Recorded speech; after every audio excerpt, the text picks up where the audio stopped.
Live stream होतो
While it's screen the option is what look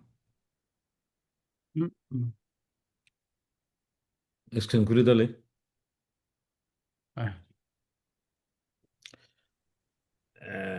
kana leba dima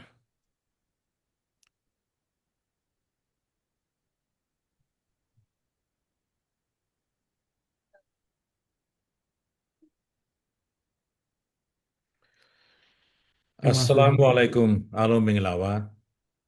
ကျွန်တော်တို့ဒီမှာ technical အခက်ခဲလေးနဲ့14မိနစ်လောက်နောက်ကြတာကိုနားလည်ပေးပါလို့Arada se Asia 9th anniversary Rohingya genocide day ba abte keswara khata tere huyum tarbade in khoy ba de ara da se kesuki message kul huyum to follow majje ara zain panelist klasi ibara honorary gyagoridi to follow de gaya honorable gnara sino that's a year zero that's a chairperson ar dulambara majje or dahada de usomi hodibya that's a hasguri ar that's a international refugee consultant ar year zero that's a by chairperson beshi derior pomar hamgorde ibya iba bazar godaze Mr. Shafiq Rahman ibolde founder of the deputy director of Rohingya Literary Foundation tawa the ibak go poet tawa the writer tawa the Rohingya das human rights defender ya ba the genocide survivor to chana Myanmar lo anenge maise pe ba me di ne chano ro di Rohingya လူမျိုးတွေပေါ်မှာ2019ခုနှစ်မှာ genocide ဖြစ်ခဲ့တဲ့ကို9နှစ်မြောက်ဒီအောက်မွဲဝေအခမ်းအနားနဲ့ကျင်းပတဲ့နေရာမှာကျွန်တော်တို့အဓိကဒီခေါင်းစဉ်ပေးထားတာကတော့အခုကျွန်တော်တို့ဒီ Rohingya genocide အောက်မွဲပဲနေကိုနော်အမတ်တရနေကိုကျင်းပလာတာ9နှစ်ရှိပြီဒီနေ့မှာကျွန်တော်တို့အရေးကြီးတဲ့ဒီ message လေးတွေကျွန်တော်တို့ Rohingya ပြည်သူလူထုရောတစ်ဖက်ကကျွန်တော်တို့ဒီတက်ဆိုင်ရာမြန်မာပြည်သူတွေအားလုံးကိုလေပေးကြပါတယ်ဆိုတော့ဒါတစ်ချက်အဲ့ဒါနဲ့ပတ်သက်ပြီးတော့ကျွန်တော်တို့ဒီနေ့ပထမစီစဉ်ကတော့၄ဦးပါအမျိုးသမီးတဦးက refugee ကမ်းကနေသူက University of so Asian University Women University ကကျောင်းသူတယောက်ပါသူလည်း genocide ကနေလွတ်မြောက်လာသူ genocide ဆာပါပြပါနော်ဆိုနောက်တယောက်ကခုနကShafiq Rahman ဆိုတာသူလည်းကျွန်တော် Rohingya လူငယ်တယောက်ကျွန်တော်တို့ဒီဘင်္ဂလားဒေ့ရှ်မှာရှိတဲ့ refugee camp ကနေသူက join တာဖြစ်ပါတယ်ဒါမဲ့ခုနကဒီ internet ပြဿနာကြောင့်ဒီကျွန်တော်တို့အမျိုးသမီးဒီ panelist တို့ဖြစ်တဲ့မခင်မရွှေဒီကျွန်တော်တို့အာရှအမျိုးသမီးတက္ကသိုလ်မှာကျောင်းတက်နေတဲ့ကျောင်းသူပါသူတို့နှစ်ယောက်လုံးကဒီ2019 genocide ကနေလွတ်မြောက်လာတဲ့အသက်ရှင်ကြံရည်သူတွေဖြစ်ပါတယ်အဲ့တော့ကျွန်တော်တို့ပထမဆုံးအဲ့ဒီ genocide ဒီ survivor ဖြစ်တဲ့ဒီကျွန်တော်တို့ Mr. Shafiq Rahman ကနေကိုကိုတိုင်းလည်းမိတ်ဆက်ပေးနေဒီ genocide ကိုကိုတိုင်းဘလို့တွေ့ကြုံခဲ့တယ်လဲဘလို့ရင်ဆိုင်ခဲ့တယ်လဲဘာတွေမြင်ခဲ့တယ်လဲဆိုတာကိုနည်းနည်းအကျဉ်းရုံးလေးရှင်းပြပေးပါ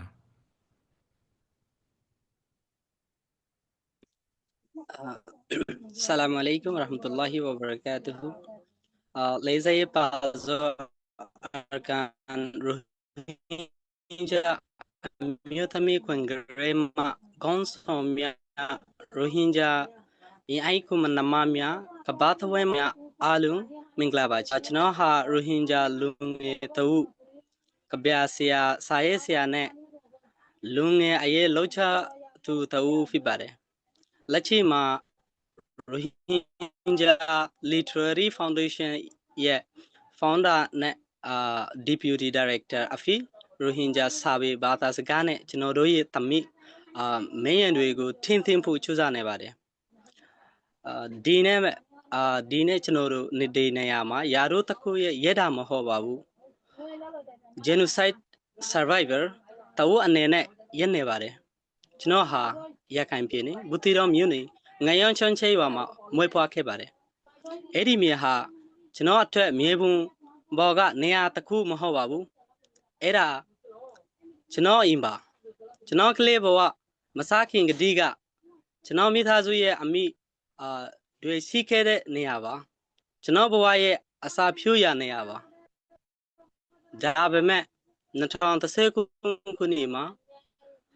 ကျွန်တော်တို့ရဲ့ဘဝတွေဖြောင်းလဲသွားခဲ့ပါတယ်ဩဂုတ်လ20ရက်နေ့နောက်ပိုင်းမှာယူဟင်ဂျာလူမျိုးထိနေချင်ပြီးခူးရင်ခူးရွာခူးမြေကိုဆွန့်ခွာပြီးအသားရှင်ဖို့အတွက်ဘင်္ဂလားဒေ့ရှ်နိုင်ငံဘက်ကိုထွက်ပြေးခဲ့ရပါတယ်ကျွန်တော်လည်းအဲ့ဒီလူတွေအထက်ကတယောက်ပါကျွန်တော်ဟာခရီးထွက်ခဲ့တာမဟုတ်ပါဘူးအသားရှင်ဖို့ထွက်ပြေးခဲ့ရတာပါအဲ့ဒီအချိန်မှာကျွန်တော်တို့ရဲ့နောက်မှာ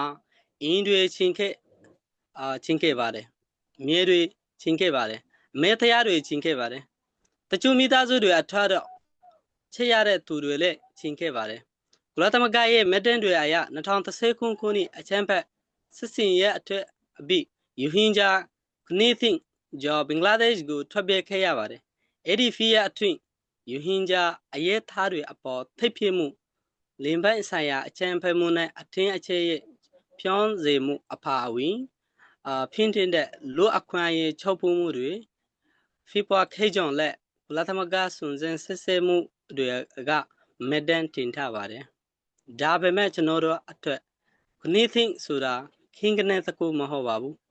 အဲ့ဒီနောက်မှာမိခင်တွေရှိပါတယ်ဖခင်တွေရှိပါတယ်ကလေးတွေရှိပါတယ်မိသားစုတွေရှိပါတယ်အိမ်မတွေရှိပါတယ်လူတို့ရဲ့ဘဝတွေရှိပါတယ်ဒီနေ့ကျွန်တော်ဒုက္ခသီစကန်ထဲကနေပြောင်းနေတာဟာကျွန်တော်ရွေးချယ်ခဲ့တဲ့မဟုတ်ပါဘူးကျွန်တော်ဟာခုမွေးရမြေမှာဂျီပင်းချင်းခဲ့ပါတယ်ခုမြေမှာပညာသင်ချင်းခဲ့ပါတယ်ခုလူမျိုးနဲ့အတူခုဘဝကိုထဲဆော့ချင်းခဲ့ပါတယ်ဒါပေမဲ့ကျွန်တော်မျိုးဆက်ရဲ့ကလေးဘဝဟာဒုက္ခသီစကန်မှာဖြတ်တန်းရပါတယ်ဒီနေ့အထိကျွန်တော်တို့ရဲ့ကလေးတွေထက်ကအများအပြားဟာခုဘဝတွေရဲ့မြေကိုမမြင်ဖို့ကြထိပါဘူးသူတို့အတွက်အခန်းဆိုတာမြေပုံပေါ်ကနေရာတစ်ခု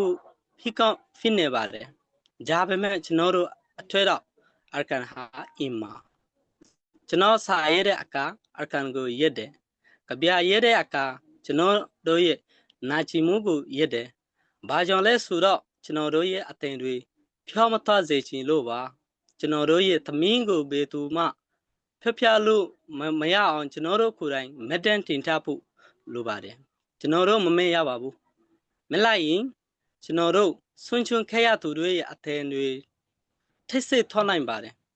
ဒါပေမဲ့ကျွန်တော်တို့ရဲ့အုံမဲ့ချင်းဟာအမွန်းတရားအတွက်မဟုတ်ပါဘူးတရားမှုအတွက်ဖြစ်ပါတယ်ကျွန်တော်တို့လူချင်းတာဟာအခြားသူတယောက်ရဲ့ခွင့်အရေးကိုလေ့ကျဖို့မဟုတ်ပါဘူးကျွန်တော်တို့လည်းလူသားတွေအဖြစ်တန်းတူညီမျှစွာနေထိုင်ခွင့်ရချင်ပါတယ်ကျွန်တော်တို့ရဲ့အထကိုလွတ်စွာထင်းထင်းချင်ပါတယ်ဗျာတင်ချင်ပါတယ်အနဂတ်တစ်ခုတင်ချင်ပါတယ်ပြီးတော့တနေ့နဲ့မှာခုရဲ့ရမြေကိုလွန်ချွန်စွာဂွန်တိကချိပြန်ထွက်ချင်ပါတယ်ဒီနေ့ကျွန်တော်တို့ဒီစကားကိုနားထောင်ခဲ့ကြတဲ့လူတိုင်းကိုတစ်ခုထောင်းဆိုချင်ပါတယ်ကျွန်တော်တို့ကိုခင်းကနေတွေအဖြစ်မမြင်ပါနဲ့ကျွန်တော်တို့ကိုလူသားတွေအဖြစ်မြင်ဖေးပါကျွန်တော်တို့ရဲ့သမင်းကိုနားထောင်ဖေးပါကျွန်တော်တို့ရဲ့အထင်ကိုမထဲ့စေပါနဲ့ တရားမျှတရရှိဖို့ကျွန်တော်တို့နဲ့အထူးရစ်ထေဖြစ်ပါဒီနေ့25အောက်တိုဘာမှာအသာဆုံးချွန်ခဲ့ရတဲ့သူတွေကိုကျွန်တော်တို့အောင်မဲကြပါစို့မိသားစုတွေဆွန့်ချွန်ခဲ့ရသူတွေကိုမမဲကြပါစို့အင်းမြေဆွန့်ချွန်ရခဲ့တဲ့သူတွေကိုမမဲကြပါစို့ပြီးတော့အသက်ရှင်ရခဲ့တဲ့ကျွန်တော်တို့ကိုလည်းမမဲကြပါစို့ကျွန်တော်ဟာယူဟင်ကြတွေပါကျွန်တော်ဟာသမင်းချစ်တဲ့ကျွန်တော်တို့မှာအမေချစ်ပါတယ်ကျွန်တော်တို့မှာအင်းမြေချစ်ပါတယ်ပြီးတော့ကျွန်တော်တို့မှာအနာဂတ်လည်းချစ်ပါတယ်ကျွန်တော်တို့မမဲပါဘူးကျွန်တော်တို့မထဲစစ်ပါဘူးကျွန်တော်တို့ဆက်လက်ချင်းတယ်မယ်ကျွန်တော်တို့ဆက်လက်ဖြုတ်မယ်တရားယထာမှုချအတိဆက်လက်မျောလိမယ်2025အောက်တိုဘာ25အောက်တိုဘာ2010ခုနဲ့နောက်ပိုင်းကာလအတွင်းအသာဆုံးချန်ခဲ့ရတဲ့များအလုံးကိုလဲစားဆိုအောင်မဲ့ပါတယ်ကျေးဇူးတင်ပါတယ်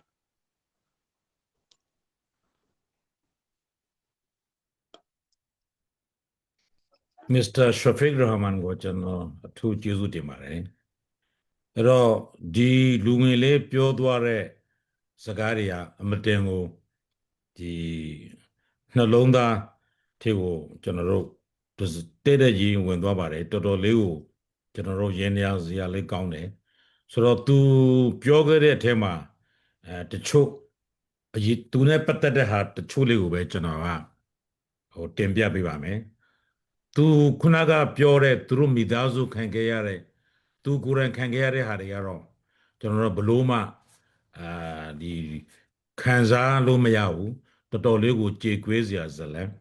ဒီလောက်ဒုက္ခကြားတွေကအခုလေလူကြီးမင်းတို့မြင်နေရတဲ့ပုံပဲသူနေတဲ့နေရာကဘာနဲ့မိုးထားတယ်လဲဝလုံးလေးတွေဒီဝလုံးတွေမှာအကုန်လုံးမစုံဘူးကျွန်တော်ဝချမ်းပြားလေးတွေနဲ့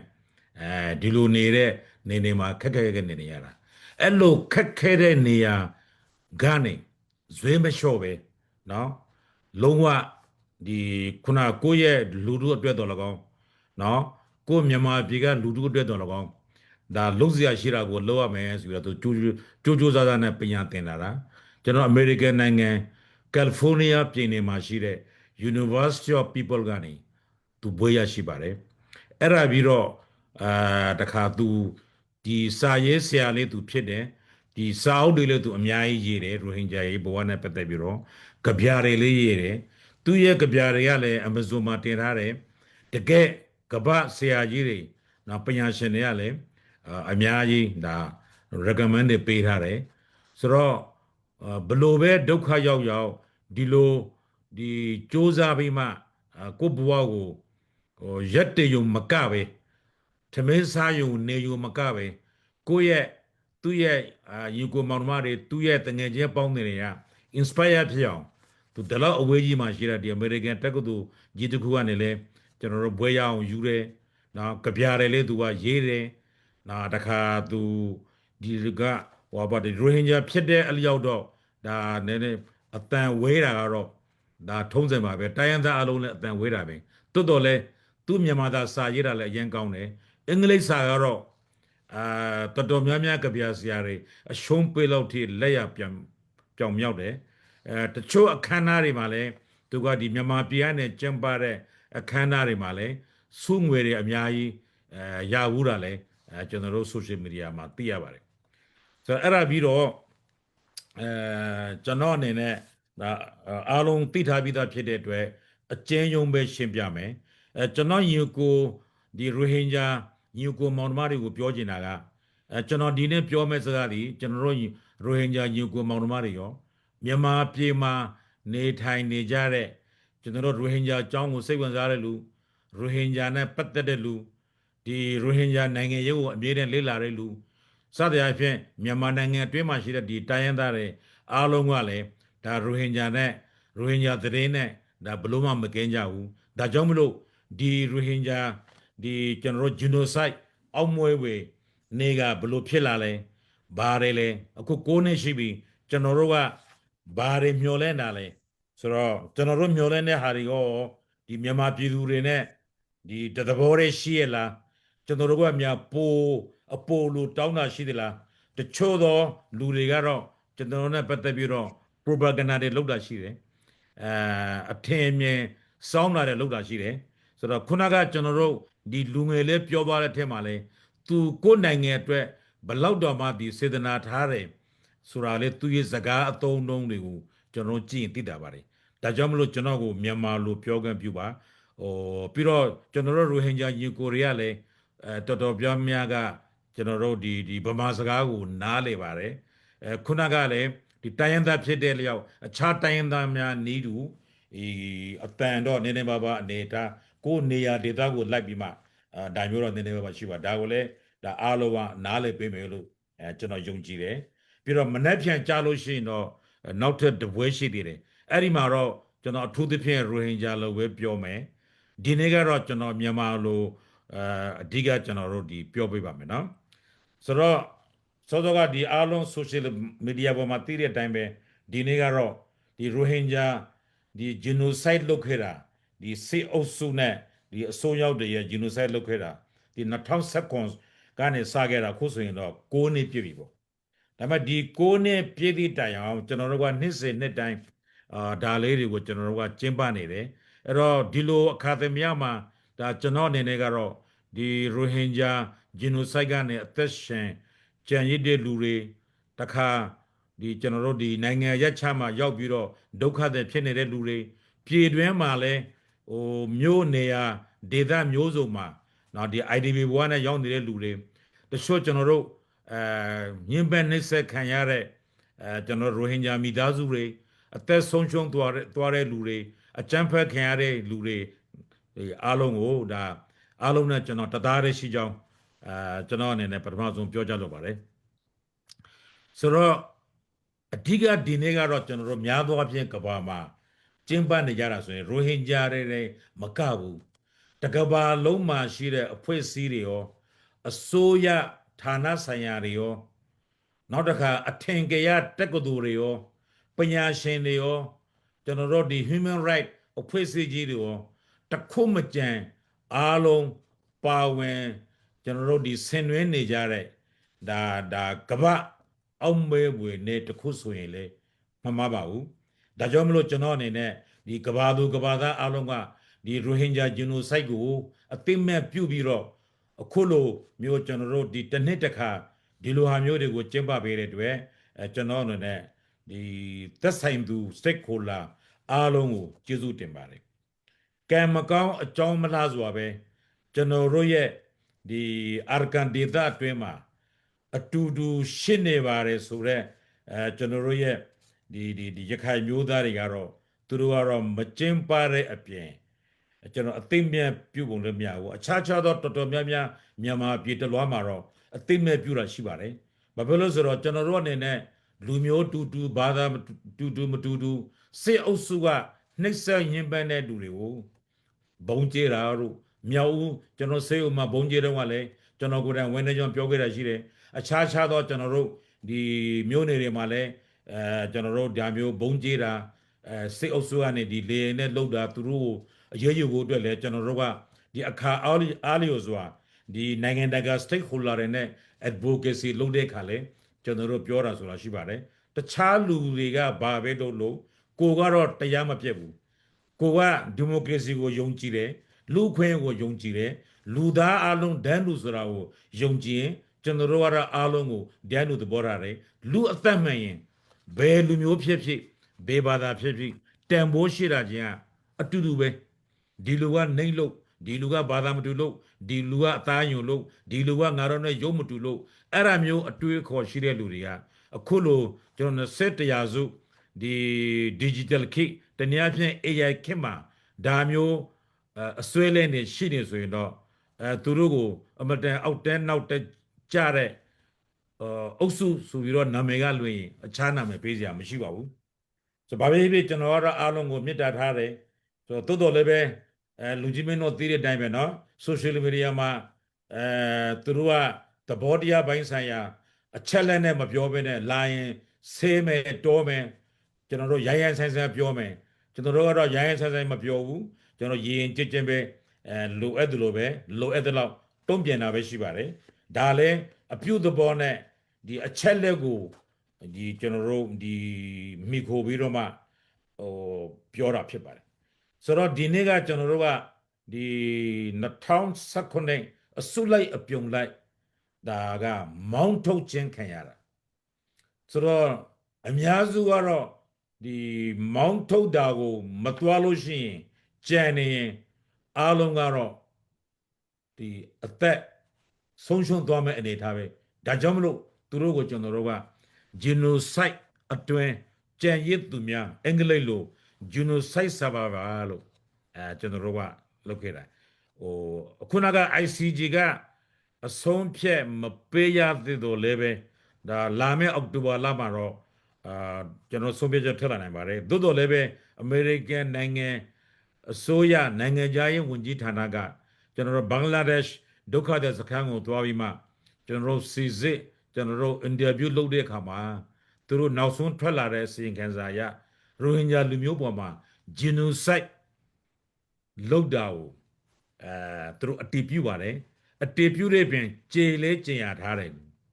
ဒါကိုတော့မှတချို့မြန်မာနိုင်ငံကကျွန်တော်တို့လူခွင့်ရေးပြောတဲ့လူတွေရိုဟင်ဂျာကိုရိုဟင်ဂျာလို့ပြောပြီးတော့အခြားအခွင့်အရေးမပေးခြင်းတဲ့လူတွေဒီလိုအမေရိကန်အစိုးရကအသိမဲ့ပြုထားတော့တောင်မှသူတို့ statement တွေထုတ်တဲ့အခါမှာယနေ့ထိ genocide လုပ်ပါတယ်ဆိုတဲ့ဟာကိုသူတို့ကမပြောဘူး ICJ ကပြောမယ်မပြောဘူးဆိုတာတပိုင်းเนาะဒါကျွန်တော်တို့က ICJ ကဒါတရားရေးပိုင်းကိစ္စเนาะလောလောဆယ်ကတော့ကျွန်တော်တို့မြန်မာပြည်မှာရှိတဲ့လူတွေကဒီစစ်အုပ်စုကလုတ်တာမှန်တယ်ကိုယ့်ဘော်မှာလည်းလုတ်တယ်ကိုယ့်တကားလည်းလာခောက်တယ်ကိုယ့်ရဲ့ဆွေမျိုးမိတ်ဆွေကိုယ့်ရဲ့မိသားစုလည်းခံရတယ်ဆိုရင်ရိုဟင်ဂျာလူမျိုးကိုလုတ်တာပဲဒါဖြစ်မှာပဲဆိုတဲ့ဒီအမတန်မှရိုးရှင်းလွယ်ကူတဲ့နော် conclusion တစ်ခုကိုတော့မှချဖို့အတွက်ခြေရုံချရုံဖြစ်နေတဲ့လူတွေအများကြီးရှိတယ်ဒါပေမဲ့ကျွန်တော်စောစောကပြောသလိုအဲ့ဒီရိုဟင်ဂျာတွေကိုချင်းစာပြီးတော့မှဒီရိုဟင်ဂျာတွေရဲ့ genocide ကိုကျွန်တော်အသိမဲ့ပြုထားတဲ့ကျွန်တော်မြန်မာပြည်ကတက်ကြွလှုပ်ရှားသူတွေ social influencer တွေကျွန်တော်ဒီ Facebook ဒီ activist တွေအများကြီးရှိပါတယ်သူတို့ကိုလည်းကျွန်တော်ကအားလုံးကျေးဇူးတင်တယ်အများစုကတော့ကျွန်တော်တို့ဒါကိုချင်းစာတွေပဲပြောမှာပေါ့တိုးတော်လည်းပဲဒီအစွန်းရောက်အမျိုးသားရဲ့အုပ်စုနဲ့ကျွန်တော်တို့အာရကန်ဒေတာကအစွန်းရောက်တချို့ကတော့အခုထိဒီသူတို့ရဲ့ propaganda တွေလုပ်နေတာကိုလည်းကျွန်တော်တို့စိတ်မကောင်းစွာဒါတွေ့ရပါတယ်ဆိုတော့နောက်တစ်ခုကကဲဟုတ်ပြီ2019ကနေတချို့ကပြောတယ်ကင်းကင်းနဲ့တရားမမှန်ဘူးဟိုတလောကလည်းမြန်မာဆိုရသူတို့ကပြောတယ်သူမြန်မာဆိုရကလည်းကဘာပေါ်မှာ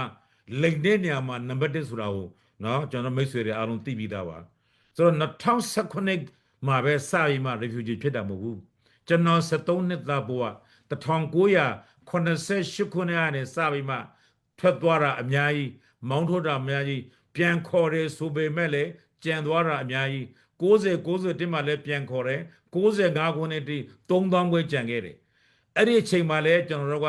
ဒီကိုယ့်ရဲ့နေရာဒေသမှာမနေနိုင်တဲ့အတွက်တကောင်စင်းကနေဖေထုတ်အိမ်မှာမရှိလို့ဘူးဒီတောင်ဒီတောင်မစာရွာကနေမျိုးပေါ်မှာ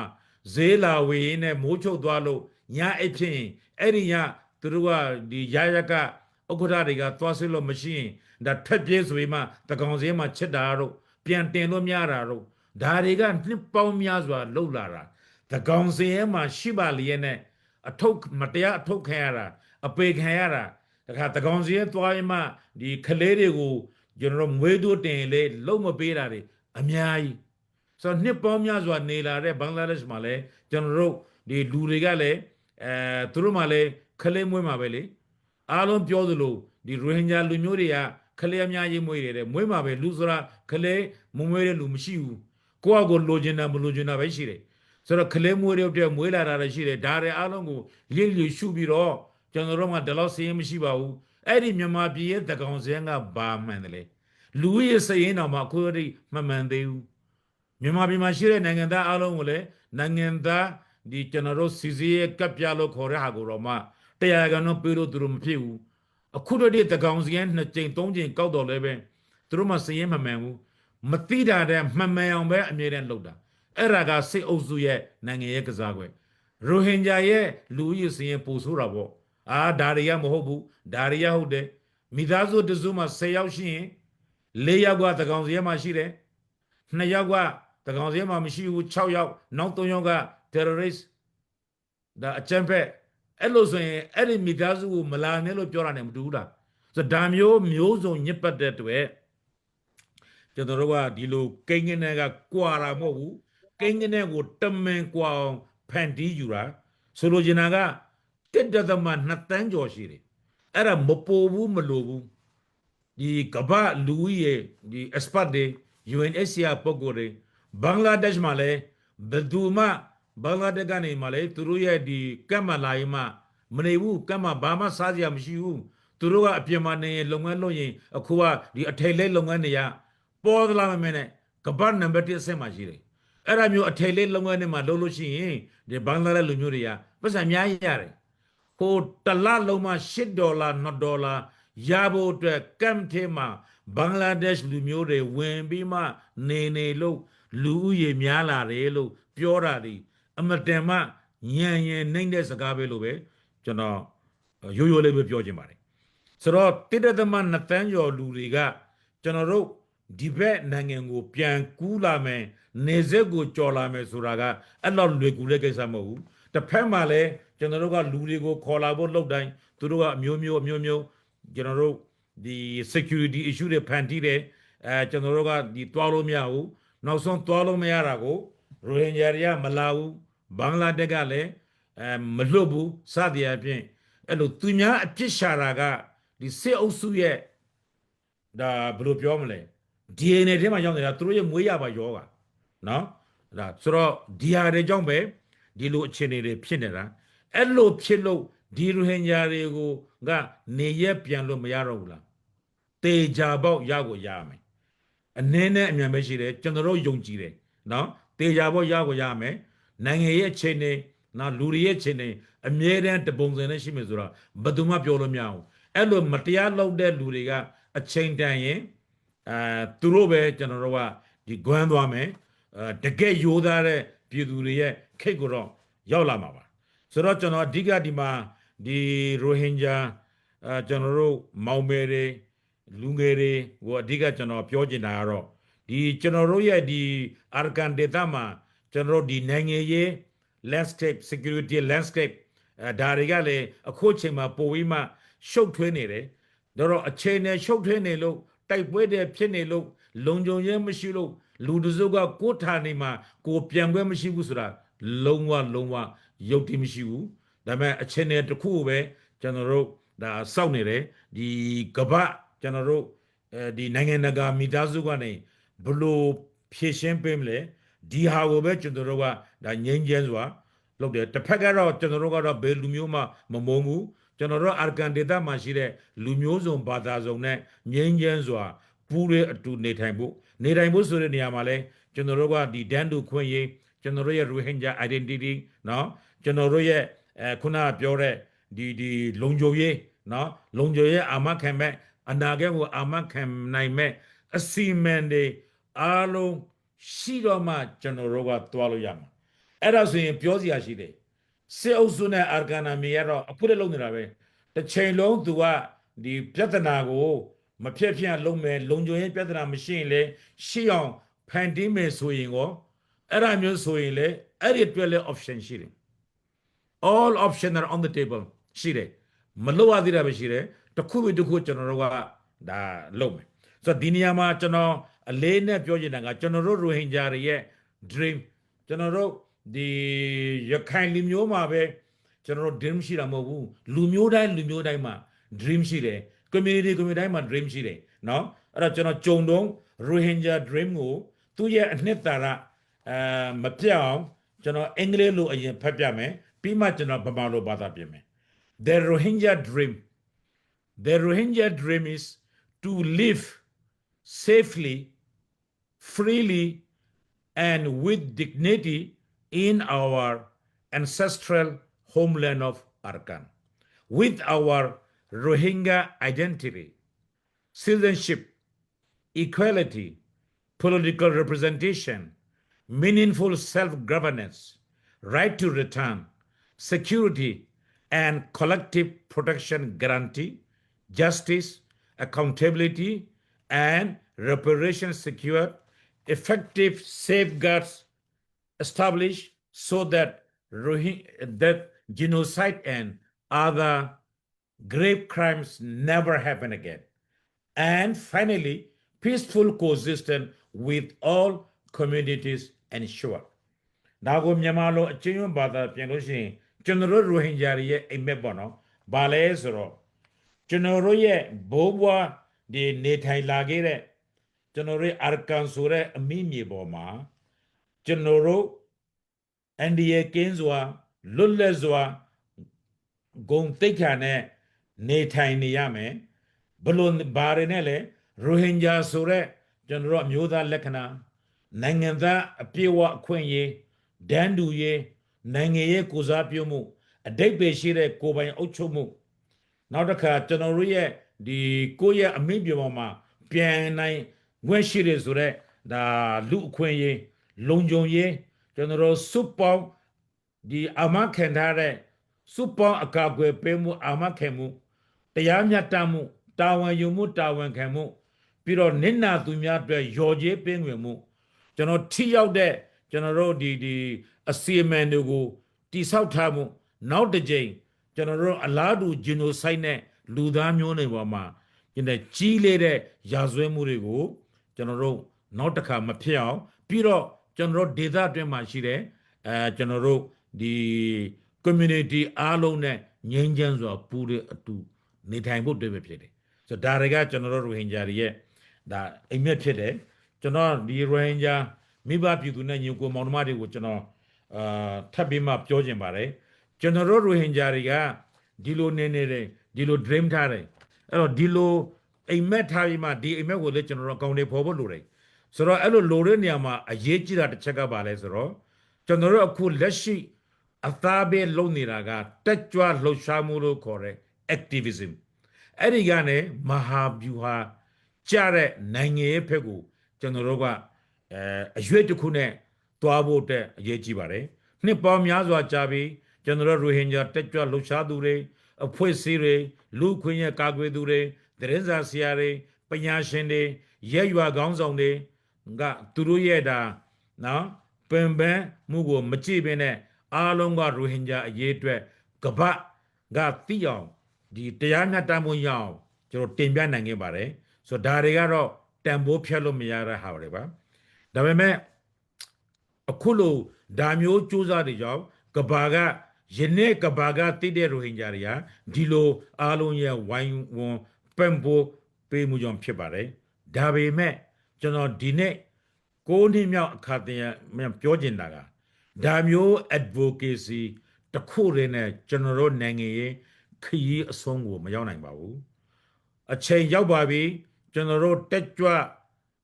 လှုပ်ရှား activism မှာနောက်တဲ့အပူဆောင်ကျွန်တော်ပြရမယ်အဲ့ဒါဘာလဲဆိုတော့မဟာဗျူဟာကျတဲ့ငြိမ်းချမ်းတဲ့ဒီမိုကရေစီဆန်တဲ့နိုင်ငံရေးနဲ့ကျွန်တော်တို့ရဲ့ institution တွေကိုတည်ဆောက်ရဖြစ်ပါတယ်ဆိုတော့ကျွန်တော်တို့ကဒီပြဿနာတွေကိုဖြစ်တိုင်းအဲ့ဒါကိုဖြေရှင်းမယ်ကဘာကိုပြောမယ်တခါကျွန်တော် social media မှာပြောမယ် statement တွေရေးမယ်နောက်တစ်ခုပေါ်ရင်နောက်တစ်ခုလုပ်မယ်ဒီလိုနေတာတဲ့ကျွန်တော်တို့ကဘာဆိုတော့ရေရှည်တည်တက်မဲ့ကျွန်တော်တို့ဒီနိုင်ငံရေးမဟာဗျူဟာတစ်ခုနဲ့တွားဖို့လိုအပ်ပါတယ်ကျွန်တော်တို့မှာယုံကြည်စိတ်ချရတဲ့နော်တန်ဖိုးရှိတဲ့ policy တွေလိုတယ်ကျွန်တော်တို့ကဒီ professional diplomacy နဲ့ကျွန်တော်တို့တွားရမယ်ပြီးမှဘလို့ပဲကျွန်တော်တို့ကဒီနိုင်ငံရေးစိတ်ရေးနော်အကုန်လုံးနေရာမှာနိုင်ငံရေးညှိနှိုင်းဖြည့်ရှင်းမှုနဲ့ကျွန်တော်တို့အပြန်အလှန်ဆွေးနွေးမှုနော်ဒါ political negotiation နဲ့ dialogue ဆိုတာဒါအမြဲတမ်းလိုအပ်ပါတယ်ဒါကိုကျွန်တော်တို့ကလိုအပ်တယ်တခါကျွန်တော်တို့ဒီသူတနာတွေလုပ်ရမယ်ပြီးလို့ရှိရင်ကျွန်တော်တို့ရိုဟင်ဂျာတွေပို့ပြီးမှ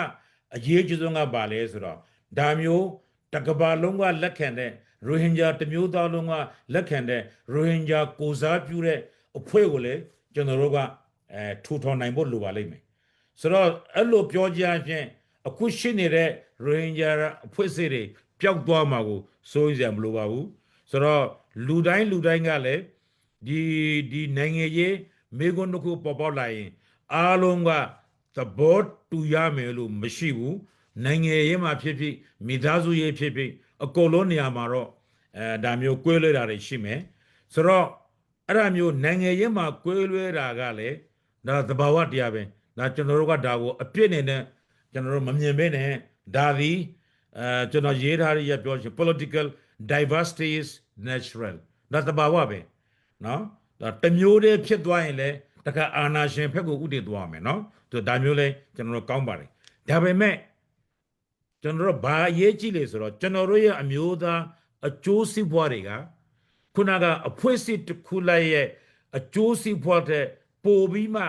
အရေးကြီးတယ်ပိုပြီးမှအရေးပါတာကိုတော့ကျွန်တော်တို့ခေါင်းထဲမှာထည့်ထားဖို့လိုပါလိမ့်မယ်နောက်တစ်ခုကကျွန်တော်တို့အဖွဲစစ်မျိုးစုံနဲ့ရှိမယ်ကျွန်တော်တို့အတွေးခေါ်မျိုးစုံရှိမယ်ဒါပေမဲ့ဘလို့ပဲရှိရှိကျွန်တော်တို့မှာကကျွန်တော်တို့အားလုံးဘုံသဘောတူရင်တဲ့အမျိုးသားရေးလားရာတစ်ခုရှိဖို့ရှိရမယ်အဲ့ဒါမျိုးမရှိလို့ရှိရင်ကျွန်တော်တို့ကဘယ်တော့မှဒီကျွန်တော်တို့ရဲ့ဒီကျွန်တော်တို့ဒီဟိုပန်းတန်ကိုရောက်မှာမဟုတ်ပါဘူးဒါဆိုရင်ဒီဟာကိုအကောင့်တွေပေါ်ဖို့ရာကျွန်တော်တို့ကဘာလို့မဆိုတော့စုပေါင်းခေါင်းဆောင်မှုဒီခေတ်ကလူတဦးတည်းအဖွဲ့အစည်းတစ်ခုတည်းခေါင်းဆောင်မှခင်မဟုတ်ပါဘူးဒီမိုကရေစီစနစ်ဆိုတာကလည်းလိုရင်းတူရှင်းပြောရင်စုပေါင်းခေါင်းဆောင်မှုပဲစုပေါင်းခေါင်းဆောင်မှုဆိုလို့ရှိသမျှလူတွေအားလုံးကထားပြီးမှငါလေးခေါင်းဆောင်ဟိုလူလေးခေါင်းဆောင်ဒီလူလေးခေါင်းဆောင်အဲ့လိုပြောတာတဲ့အဲ့ဒီစုပေါင်းခေါင်းဆောင်မှုအမှတခါသူတို့ရရွေးချယ်ထားတဲ့ပုဂ္ဂိုလ်တယောက်ကတာဝန်ယူမှုတာဝန်ခံမှုနဲ့ဒီလုတ်သွားမယ်ဒါဆိုရင်ကဘာကလည်းပို့ပြီးတော့မှဘယ်လိုပြောမလဲဒီရိုဟင်ဂျာရဲ့ခေါင်းဆောင်မှုကိုမြင်လာမယ်မဟုတ်လို့ရှိရင်ကျွန်တော်တို့ရဲ့ရန်သူတွေကရိုဟင်ဂျာမှာခေါင်းဆောင်ရှိလို့လားဟိုဟာဖြစ်လို့လားသူတို့မှာအဖွဲ့အစည်းတွေလည်းအများကြီးဘာယာနောက်တာရကဒီရှောက်ပြီးမှအများကြီးသူတို့ကတော့ပြောနိုင်ကြရှိတယ်ဆိုတော့ရိုဟင်ဂျာအတိုင်းဝိုင်းမှာခုနပြောသလိုအဖွဲ့အစည်းတွေအများကြီးရှိတယ်တက်ကြွလှုပ်ရှားသူတွေရှိတယ်ပညာရှင်တွေရှိတယ်ကျွမ်းကျင်တဲ့ပုဂ္ဂိုလ်တွေရှိတယ်လူငယ်ခေါင်းဆောင်တွေရှိတယ်အမျိုးသမီးခေါင်းဆောင်တွေဘာသာရေးခေါင်းဆောင်တွေပြီးတော့ကျွန်တော်တို့ဒီနိုင်ငံရေးမှာအထင်ကြီးနာမည်ကြီးတဲ့ပုဂ္ဂိုလ်တွေစုံစုံလည်လည်ရှိပါတယ်ဒီဟာတွေအားလုံးကိုကျွန်တော်တို့ပေါင်းလိုက်ဒါအင်အားပဲ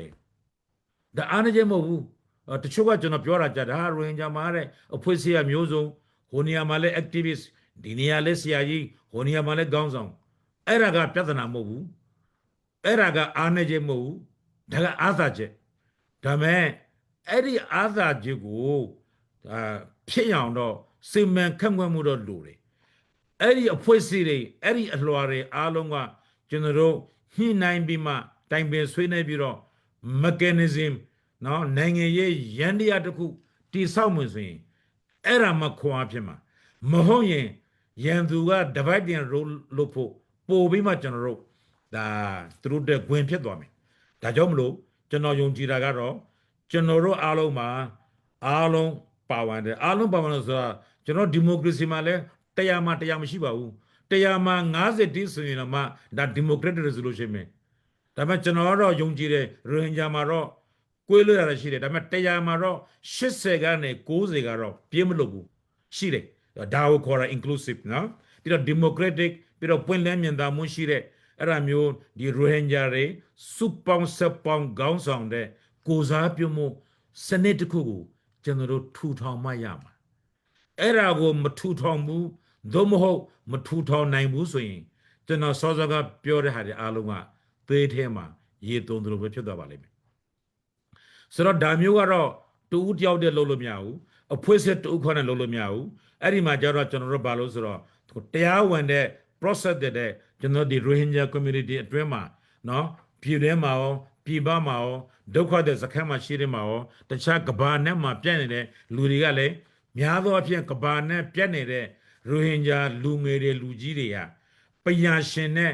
ဒါကျွန်တော်တို့ကဟိုအရာများတယ်သူတို့ကတချို့ကတော့ဒီပြဿနာမဖြစ်ခင်အရင်ဆုံးကလာတာရှိဘာလို့ဆိုတော့ဒီ2019မှာ2010မှာလုံးဝမဟုတ်ဘူးအဲ့ဒီမတိုင်ခင်ကတည်းကမြန်မာနိုင်ငံလွတ်လပ်ရကတည်းကနော်88မတိုင်ခင်ကတည်းကကျွန်တော်တို့မျိုးစုံနှစ်ကုမှုတွေရှိလာတဲ့အတွက်တဖြည်းဖြည်းလူတွေကတော့ဒီနိုင်ငံခြားမှာရောက်နေတာတွေအများကြီးရှိပါတယ်ဒီလူတွေအားလုံးကိုကြည့်လို့ရှိရင်လေကျွန်တော်တို့ပညာရှင်တွေမျိုးစုံရှိတယ်အလွာလိုက်ရှိတဲ့ပြင်ကျွန်တော်တို့ဝန်တာစရာကတော့အခုလို့ကျွန်တော်တို့ဒီလိုအမတန်20ရာစုအချိန်မှာဒီအမေရိကန်နိုင်ငံရဲ့နျူကလ িয়ার သမိုင်းကိုတော့ပြောင်းပေးလိုက်တဲ့ကျွန်တော်တို့ဒီလူငယ်ရိုဟင်ဂျာလူငယ်နျူကလ িয়ার ပညာရှင်တယောက်လေးပေါ်နေပါပြီ Eri Yengale, General the Attack Jibangale, Rohingya nuclear Payashan Yoshire, Rame Aku, General Leshin in the Rohingya Lunge, General nuclear Payashingaro, the gate letwe, Ma, General Soviet Bureau, the American Nangaye nuclear Tamangu, the Pyongbe like they to watch for the Surubari with Pigeon Kare, Ho Tologawe, General the American Nanga Tamrajia, Turuye. The alo atomics of Puego, Covira Matwima, Chijuda, alo media Matwebi that Chipalime. So not to Kuga, General Georgina or Damio, General Institution de South de Camaro, General Barosra, the Ujian Tiaojian Gowns on there, a Puedeco Tutone, Eddie a Puye Gowns on Lotare, General Rohingya, the Mutalongo, goes up united, Gowns on. Shibosura Amate Yejibare. That's your Kuchana, non in your match, that General Male, Tawan and Shire, Balezero, the Rohingya Lumuriga, the Kababa man, Nangandaga, Taiwan ye, Taupamu, Pampomu, Turuye, General Apemude, Amiazun Yatare, the music Pibare, Taka Dajomlo, Eddie Harigo, Taka Piambiro, General Conde Polo Young, Yeshe Titende, General appeared to Kut Pelao. Rohingya Rimale, Kozi, Tawan Shibare. Balazoro, the international Nangandaga, Taiwanga, Rohingya Rigu, Nino, Trulo Bilumiao. Taka Rohingya Rie, the Kuna Dream, Rohingya Rie, the Amuda National Vision, Rohingya Rie, Pandai, Basuragu, Rohingya Lumure Kurabe, Tamayama. Now, the Rohingya ye gowns on the Yao and the gowns on Mugule, Nangandaga, Taiwan and Lopilumiao, Rohingya Kuran Lumayama. Now, Kukajama ko Pandires or a dame, Kukajama ko Kaulan, Kukuran Pandiyama. That's when General Nyanjanzwa, Democracy Chacha, General Professional Pungane, Alon Pawande, that Kugu, General da Lopo Lobi, a Kulu, Go Nimya. Amadia Kanama, Janoga Adiga, the message Nago go page in Bare, a to the pen Janoye, the Rohingya, Nuku, Mount Mana, Mibabitu, Alunguba. Number 8, Barazra, Jana Sozoga, Tempia Dware, Rohingya, Ame, Domoho, Rohingya Dreamgu, Janoye Nangaye, Amuda ye Sensare Kama, Ariye, Alebo Matava, Englilo Jana Pajamano. Keep the Rohingya dream at the center of our political thinking. Duria Ninegaro, Janoroye, Amuda Achosibwadi, Koye Kura Achosibwane, a Pueseye, the Acho Sibwadi ne, ye 3 Apoma Shiame. So Ko Josibwa, Ko Puese Achosibwane, Amuda Achosibwa 19, Amuda Achosibwao, a digatame. Engle Lopuaindo, put our people's national interests above personalities and organizational competition. Number 2, so General di Nangandaga, General Rohingya Lumurigo, Amadan Koje Sare, Amadan support lonere, sympathy support bono, Eri Hago, Yeshe Titende, Nangaye, Totemotoku, a pi, a twin piao, Barnele, General di a young professional chatted diplomacy engaged. Tite Sasamo Lobiroma, Generoga, the Kabaga Generogo, support Loda, Sympathy Lodago, Generoga Aramu, Piao Yubo Lore. A Kolo Kabawama, Nangandaga, Midazuye, the Tokamo, Amiazo, Yabaliene, Generoga Arago, Majuna Musino, General Amadan Sore Lumuwe Pibalime. English Lopioimino, transform international sympathy and support into sustainable political progress through professional diplomacy and engagement. Number Lega, General Kulonira or Miazu Bole, activities or Techua Loshamuana, Adi Techua Loshamurigu, Generoga Mahabua Chare, Nangayene, policy, Nanoro, General Tisabiro, General di Hinan the dialogue Lome, the Pega, General the institutional building, Lumo Taiwan the Kutitem Wotoga, Eri Lumu, Taku Bume, General institutional building Lopo Lure, English လို့ပြောရလို့ရှိရင်တော့ complement activism with strategic politics policy development dialogue and institution building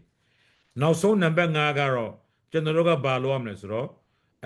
ကျွန်တော်တို့တာဝန်ယူမှုရှိတဲ့ကျွန်တော်တို့ဒီစုပေါင်းခေါင်းဆောင်မှုစနစ်တစ်ခုကိုတီထွင်ရမယ်တီထွင်ပြီးတော့မှရိုဟင်ဂျာလူထုကိုကိုစားပြုနိုင်အောင်ဖန်တီးယူနိုင်ရမယ်တစ်ဖက်မှာလည်းမပြီးသေးဘူးယနေ့လူကြီးတွေကတစ်ချိန်ကျရင်အိုသွားမယ်ယနေ့လူငယ်တွေကအနာဂတ်လူကြီးဖြစ်တဲ့အတွက်နောက်မျိုးဆက်တွေကအဲ့ဒီလမ်းကြောင်းပေါ်မှာရှောက်သွားလို့ရအောင်ကျွန်တော်တို့ဖန်တီးပေးရမယ်ဒီ message 5ခုကိုကျွန်တော်ကအခုလိုဒီ9နှစ်မြောက်အခါသမယမှာကျွန်တော်ပေးခြင်းပါတယ်ဒါပေမဲ့2019ကကြည့်လို့ရှိရင်တော့ကျွန်တော်တို့9နှစ်ရှိသွားပြီအဲ့တော့တစ်နှစ်တစ်ခါကျွန်တော်တို့ကဒီအောက်မေးယုံနဲ့ကျွန်တော်တို့အခမ်းအနားလုပ်ယုံနဲ့မလုံတော့ပါဘူးဒါပေမဲ့ကျွန်တော်တို့က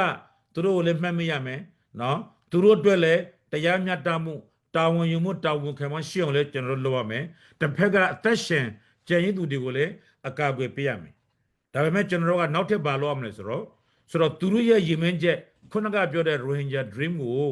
ရှေ့ဆက်သွားလို့ရအောင်ကျွန်တော်တို့ကစီးလုံးရည်ရွယ်မှုကိုတည်ဆောက်ရမယ်ပြီးတော့ institution ကျွန်တော်တို့ဒီ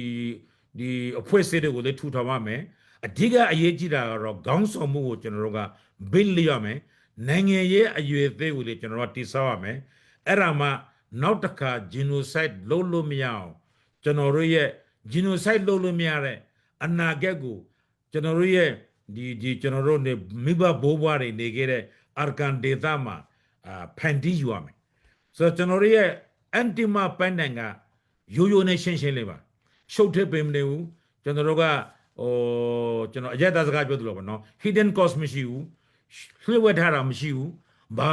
တခုမှမဟုတ်တာတွေမရှိဘူးကျွန်တော်တို့ပြောင်းပဲဘာလဲဆိုတော့ကျွန်တော်တို့ရဲ့စဉ်းစားပုံကျွန်တော်ပါဝင်ရိုဟင်ဂျာတွေရဲ့အားလုံးကစဉ်းစားပုံကအမြဲတမ်းရိုးရိုးလေးပဲရိုးရိုးလေးတွေးကြလို့ကျွန်တော်တို့ကအမြဲတမ်းခံရတာဒါမဲ့အဲ့ဒီဟာကကျွန်တော်တို့မချိန်တန်ပြီးဘူးတဲ့နော်ဒါမျိုးတွေကကျွန်တော်တို့ကတော့ဒါခွင့်ပြုနိုင်တော့ဘူးဆိုတော့ကျွန်တော်တို့ရိုးရိုးလေးကဘာလဲဆိုတော့ကိုယ့်ရဲ့ကျွန်တော်တို့ဘိုးဘွားပိုင်နော်နေရကိုယ့်ရဲ့အမိမြင်မှာကျွန်တော်တို့လုံခြုံစွာလွတ်လပ်လပ်လပ်နဲ့ဂုဏ်သက်ခါရှိနေနိုင်ဖို့ပဲအဲ့လိုနေတဲ့အခါမှာလဲကိုယ့်ရဲ့ရိုဟင်ဂျာဆိုတဲ့ခွင့်ရင်မြန်မာပြည်မှာ135မျိုးပြောမလား6မျိုးပြောမလား40မျိုးပြောမလားအကုန်လုံးကတော့ကိုယ့်အရင်နဲ့ကိုကျွန်တော်တို့ကြမှာမွတ်စလင်နဲ့မွတ်စလင်ဆိုတော့ခင်ဗျားတို့တေချာသိရလားကျွန်တော်ထင်ပါတယ်ခင်ဗျားတို့ကသိနေတယ်မယ်လို့တာမွတ်စလင်က upper level identity တခုပဲဒါ ethnic identity မဟုတ်ဘူး racial identity မဟုတ်ဘူးဒါကဘာသာရေးကိုပေါ်မှာမိကိုတဲ့ဘာသာရေးနဲ့ပတ်သက်တဲ့ဒါ identity တခုပဲဆိုတော့အဲ့ဒီမွတ်စလင်ဆိုတဲ့နေရာမှာကမ္ဘာပေါ်မှာရိုဟင်ဂျာပဲရှိတာမဟုတ်ဘူးเนาะအာကန်နဲ့ပြောလို့ရှိရင်ကမန်လည်းမွတ်စလင်ပဲရခိုင်ကနေဗုဒ္ဓဘာသာကနေအစ္စလာမ်ကိုပြောင်းရင်လေသူလည်းမွတ်စလင်ပဲเนาะအခြားသောလူတွေလည်းမွတ်စလင်ပဲเนาะအကယ်၍ဒီကျိုလျာဆူရတီလူမျိုးတူကသူတို့အာကန်ဒေသမှာတွားနေရင်လေသူတို့လည်းအာကန်ကမွတ်စလင်ပဲဆိုမွတ်စလင်ဆိုတဲ့ဟာကတမန်ရေရရှိနဲ့ခေါ်နေတာဖြစ်ပါတယ်ကျွန်တော်တို့ကအဲ့ဒီဟာကိုလုံးဝလက်မခံဘူးကျွန်တော်တို့ရဲ့ကိုယ်ပိုင် identity Rohingya ဆိုတဲ့ဟာကိုအသိမဲ့ပြောရမယ်ဒါ identity ဆိုတာနာမည်ဆိုတာဒါလူတိုင်းမှာရှိရတဲ့ဟာပဲဒါဘာမှပြဿနာလည်းမဟုတ်ဘူးဒါကိုပြောလိုက်ယူနဲ့ငင်းညံ့နေတဲ့အာကန်ကိုမငင်းကြအောင်လုပ်တယ်ပြဿနာဖြစ်အောင်လုပ်တယ်ဆိုတာကပြောတဲ့လူကပဲလုပ်ချင်တာ Rohingya လို့ပြောတဲ့လူကပြဿနာလုပ်ချင်လို့မဟုတ်ဘူး Rohingya ပြောလို့တဲ့ငင်းညံ့နေတဲ့အာကန်ကိုပြဿနာဖြစ်အောင်လုပ်နေတယ်ပြဿနာလည်းဖြစ်တော့မယ်အဲ့ဒါကဟိုးကျွန်တော်တို့ဒေါက်တာအိမ်မောင်ကနေစပြီးမှအခုထိကျွန်တော်တို့ဒီခိုင်တုခါတည်းဒီလေတန်တန်နေပဲဆိုတော့အဲ့ဒီနေရာမှာပေါ်လွင်နေဗာလေအဲ့လိုပြောရင်ငါတို့ကခလိမဲဖြတ်မဲ့တတ်မဲ့ဆိုတော့ signal ပေးတာပဲဒါကဘာကဟိုဒီဘာသာစကားမှာအခုက AI ခေတ်ဆိုတော့အကုန်လုံးတော့အခုကြည့်ပါလား social media မှာ comment ရေးတာကပမာလို့ကျွန်တော်အမေရိကန်နဲ့ဖတ်တဲ့ခါမှာအကုန်လုံးလည်းဖတ်တာနော်ခင်ဗျားတို့ကသိချင်မှသိမှာမြန်မာပြည်မှာမြန်မာလိုရေးတဲ့ဟာတွေကိုကျွန်တော်က translate လုပ်ပြီးမှ translate လို့အခုနှိမ့်စရာမလိုတော့ဘူးကျွန်တော်ကအမေရိကန်နေနေတာကို Facebook ရဲ့ Meta AI ကသိတယ်မလို့ကျွန်တော်ကတော့အင်္ဂလိပ်လိုတစ်ခါတည်းဘာသာပြန်ပြီးသား ဘာသာပြင်လိုက်ရင်တလွဲစီဖြစ်နေလို့ဘာသာဗမာလိုရေးရလဲတလွဲတဲ့အများကြီးပဲဗမာလိုတလွဲရေးတာကိုအင်္ဂလိပ်လိုဘာသာပြန်တော့လေတလွဲဖြစ်တာပေါ့ကျွန်တော်ပြန်ပြီးမှဗမာလိုပြန်ကြည့်ရတယ်ဆိုလိုချင်တာကကိုယ့်မြန်မာပြည်မှာရခိုင်လိုပဲပြောပြောရှမ်းလိုပဲပြောပြောဗမာလိုပဲပြောပြောကဘာကြီးကအခုအကုန်လုံးသိနေပြီစက္ကန့်ပိုင်းအတွင်းကိုသိတာနော်ဆိုတော့ဒါကတစ်ချက်ရှိတယ်အဲ့ဒါကြောင့်မလို့အဲ့ဒါကျွန်တော်တို့ခုနပြောတဲ့ဟာတွေကဒီခုနကကျွန်တော်နောက်ဆုံးတင်ပြတဲ့ကပါလဲဆိုတော့အဲ့ဒါကကျွန်တော်တို့ရိုဟင်ဂျာတွေရဲ့အိမ်မက်ပဲဆိုတော့ကျွန်တော်တို့ရဲ့ရိုဟင်ဂျာတွေအိမ်မက်ကဘယ်သူမုန်းတာလည်းမပါဘူးဘယ်သူမှတတ်မှတ်ဖြတ်မဲ့ဆိုတာမပါဘူးပြဿနာဖယ်နေမှမပါဘူးအခြားလူနဲ့အတူတူအေးချမ်းနေကြတာအခွင့်ရဲ့အပြည့်အဝနဲ့ကိုယ့်ရဲ့အမျိုးသားလက္ခဏာနဲ့အဲ့ဒါဘာပြဿနာဖြစ်အောင်လုပ်တာတော့ကိုယ့်ကိုလည်းမေးကြည့်ကြပါဦးနော်ဒီမေးခွန်းရဲ့အဖြေကိုကောင်းပါပဲကျွန်တော်နေကုန်းချုပ်ပါမယ်ဒါဆိုရင်ဒါမျိုးအနာဂတ်တစ်ခုဖြစ်ဖို့အတွက်ကကျွန်တော်တို့ရိုဟင်ဂျာညီကိုမောင်နှမတွေအားလုံးပေါင်းပြီးတော့ကျွန်တော်တို့ဘယ်လိုဖြစ်လဲဆိုတော့ဒီငြိမ်းချမ်းတဲ့နော်ကျွန်တော်ဒီမိုကရေစီဆန်တဲ့ကျွန်တော်ဒီနိုင်ငံရေးနော်တန်တမာရေးနဲ့ဒီဥပဒေကြောင်းကနေအကုန်လုံးဘောင်ဝင်တဲ့နော်ဘောင်ဝင်တဲ့ mechanism တစ်ခုတည်ဆောက်ပြီးတော့အဲ့ဒါမျိုးအနာဂတ်တစ်ခုကိုကျွန်တော်တို့ရဲ့ဘိုးဘွားပိုင်မြေပေါ်မှာတိဆောက်ရမှာကကျွန်တော်တို့ရဲ့တာဝန်ဖြစ်သွားပြီဆိုတော့ဒီလိုပြောရင်းနဲ့ကျွန်တော်နေကုန်းချုပ်ပါတယ်အားလုံးကိုကျေးဇူးအထူးတင်ပါတယ်ဆက်လက်ပြီးတော့မှဒါကျွန်တော်မိတ်ဆွေကျွန်တော်ငယ်တငယ်ချင်းလည်းဟုတ်တယ်ကျွန်တော်တို့ UN မှာအတူတူကလုပ်ဖို့ကလည်းဟုတ်တယ်ခုကျွန်တော်တို့ ARC မှာလည်းကျွန်တော်နဲ့ဥဆောင်မြင့်နဲ့ဒါဥဆောင်နေတဲ့အနေအထားရှိပါတယ်အဲ့တော့ ARC ရဲ့ vice chairperson ဖြစ်တဲ့နောက်တစ်ဖက်က International Refugee Consultant ပါနော်သူကတော့ social media မှာခဏခဏမပြောဘူးသူကအမတန်တန်ဖိုးရှိတဲ့အလုပ်ကိုလုပ်နေတဲ့ဒါပညာရှင်တယောက်ပါဒါ International Refugee Consultant ဥဆောင်မြင့်ကျွန်တော်တို့ဒီနေ့9နှစ်မြောက်ဒီအခါသမယမှာတချို့စကားလေးတွေဘာပြောခြင်းလဲပြောပါဦးတဲ့မြတ်တရခံပါတယ်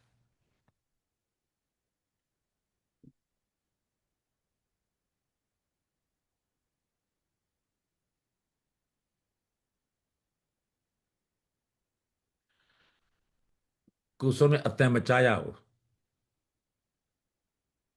အတန်ပိတ်ထားလားဟုတ်တယ်အတန်ဖွင့်ပေးလိုက်အောင်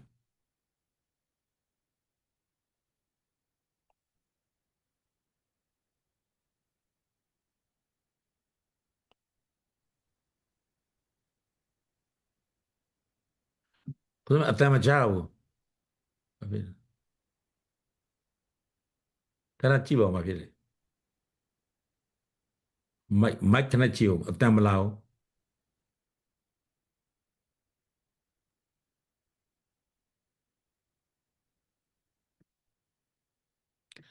အတန်မလာဘူး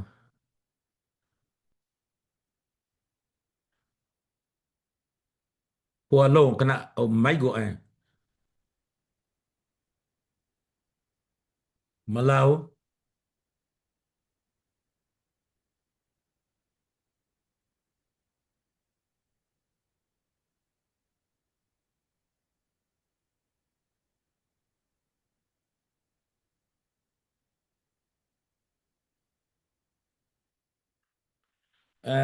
မိုက်ဟိုဖြစ်နေတယ်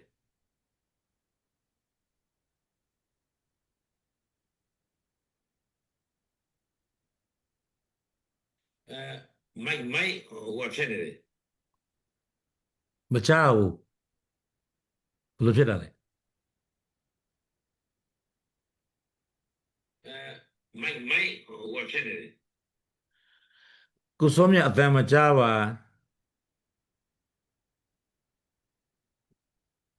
ဟို laptop လာဘာနဲ့ပြောနေလဲ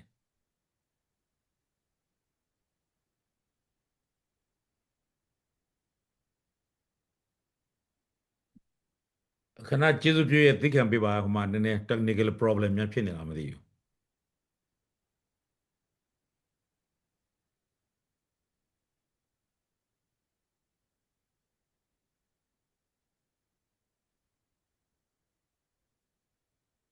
ကိုစုံမြဘာမှမကြားဘူး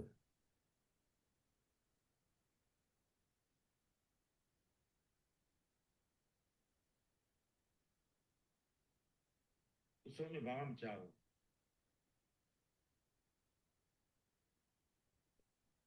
ဟိုခဏထွက်ပြီးမှပြန်ဝင်ကြည့်တယ်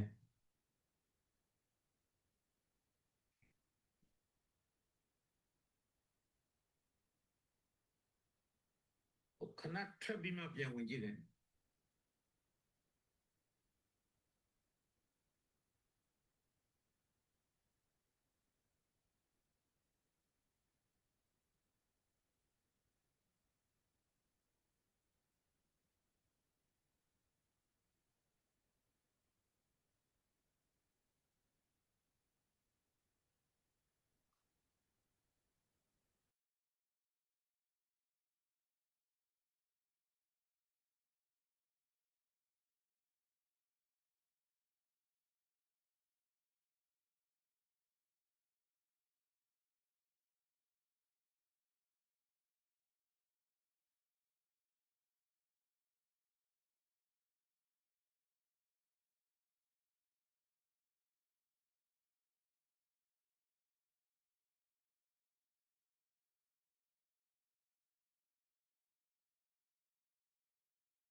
Really?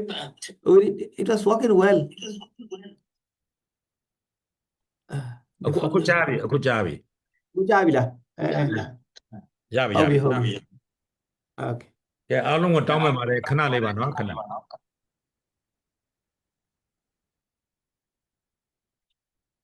Bismillahir Rahmanir Rahim. Assalamu alaikum wa rahmatullahi wa barakatuhu. ကျွန်တော်ကတော့ဦးစောမြင့်ပါကျွန်တော် Rohingya refugee consultant တူအနေနဲ့အလုပ်လုပ်တဲ့ပုံကိုယ်တွေတူဖြစ်ပြီးတော့ကျွန်တော်တို့ ARNC မှာဒုက္ခရအနေနဲ့ကျွန်တော်တာဝန်တက်ဆောင်နေတာလူတစ်ယောက်ဖြစ်ပါတယ်အဲ့တော့အခုနကကျွန်တော်မိတ်ဆွေဥရွှေမောင်ကျွန်တော်တို့ refugee လူငယ်ပေါ့နော်genocide survivor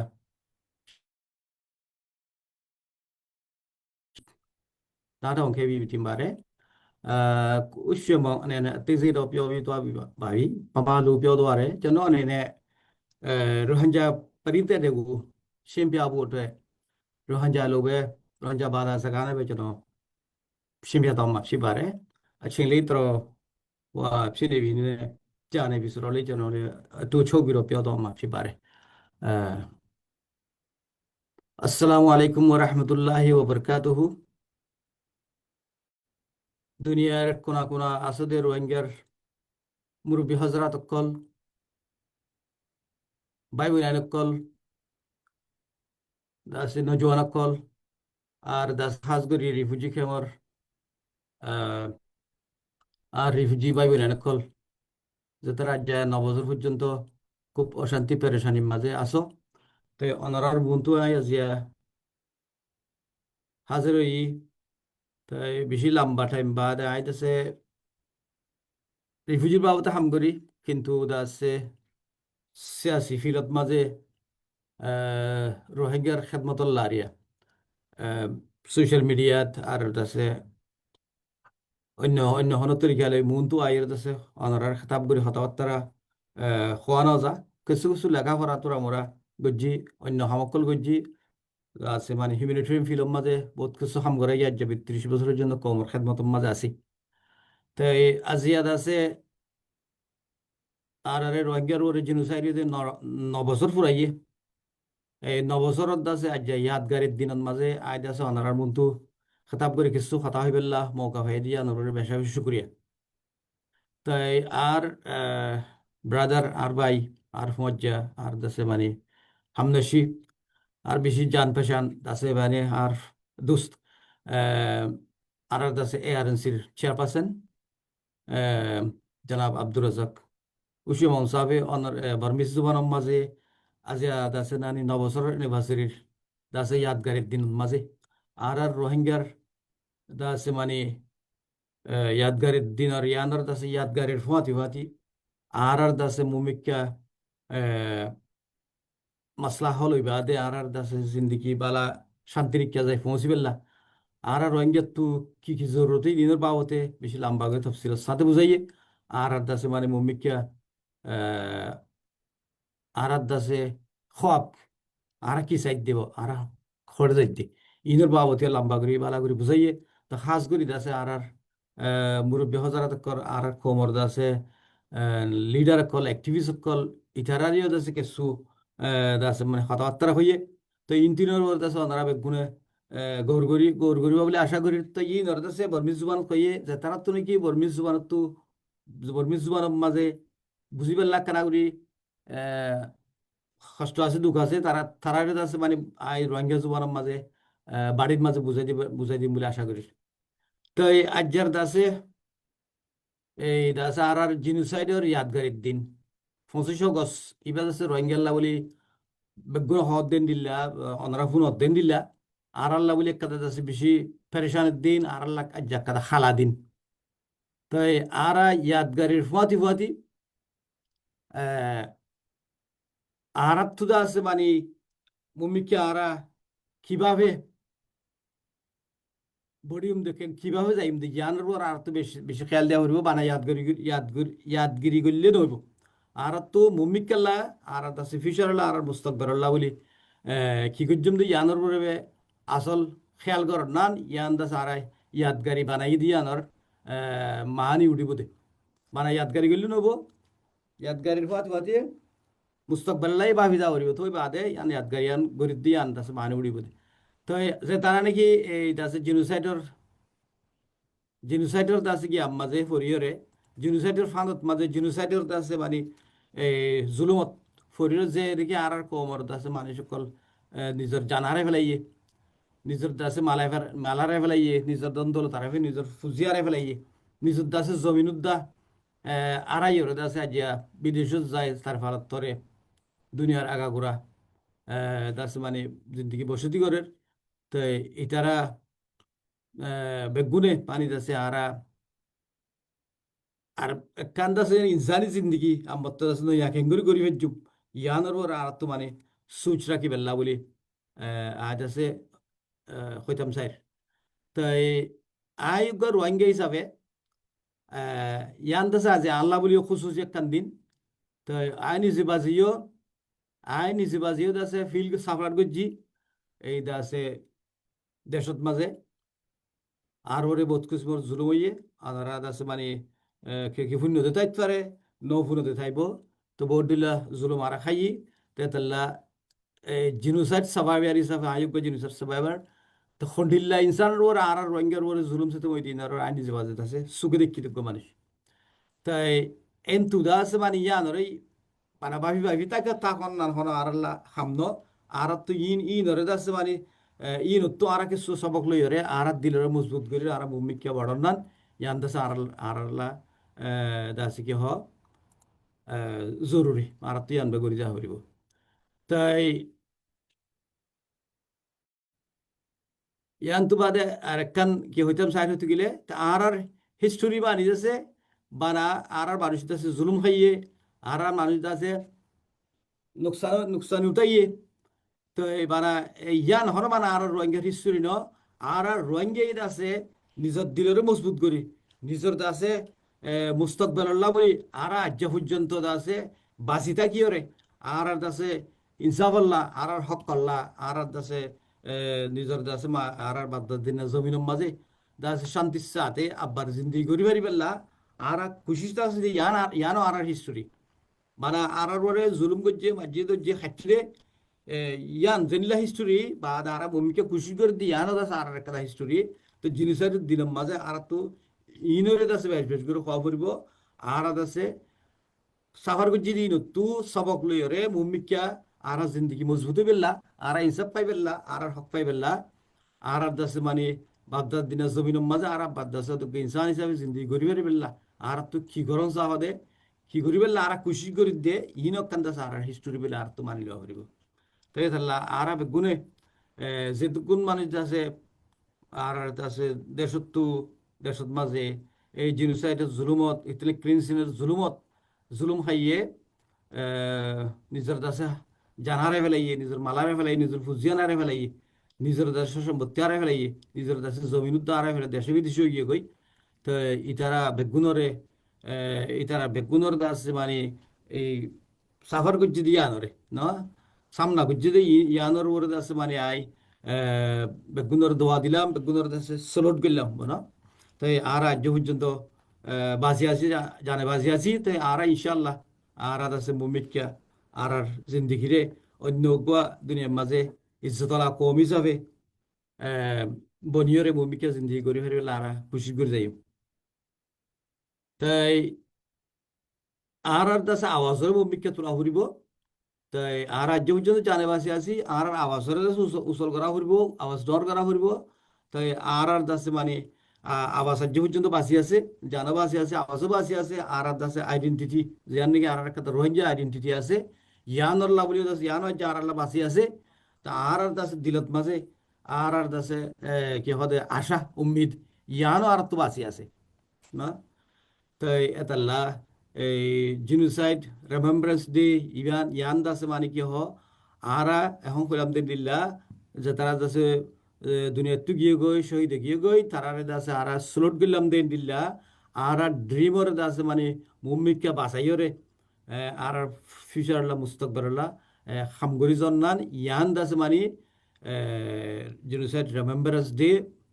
বনিব দে তাই এখন আর জিনোসাইড হইয়ে আর জুলুম হইয়ে আর আছে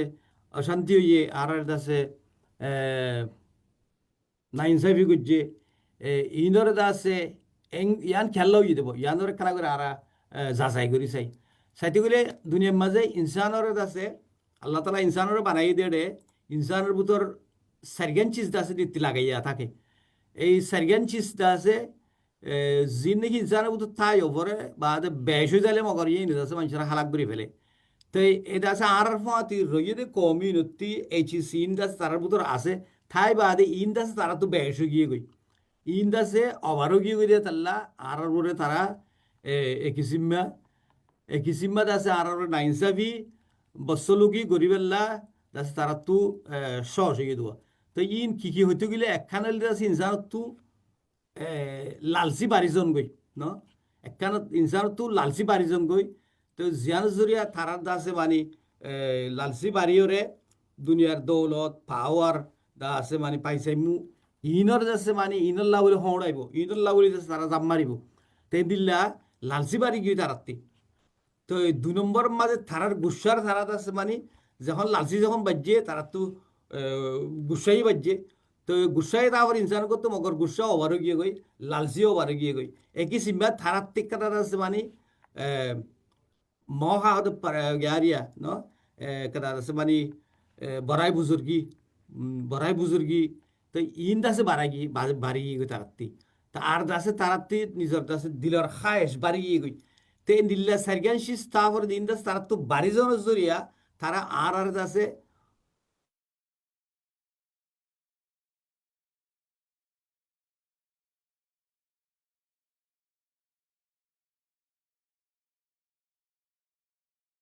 इसमें आवाज बाजगी नेट सारी आवाज हेलो लो आई आजा शेशी हेलो रह गया करा करी ओजे फेरी भैया तेरा और संगरे जरा कनारी टेक्निकल प्रॉब्लम है जी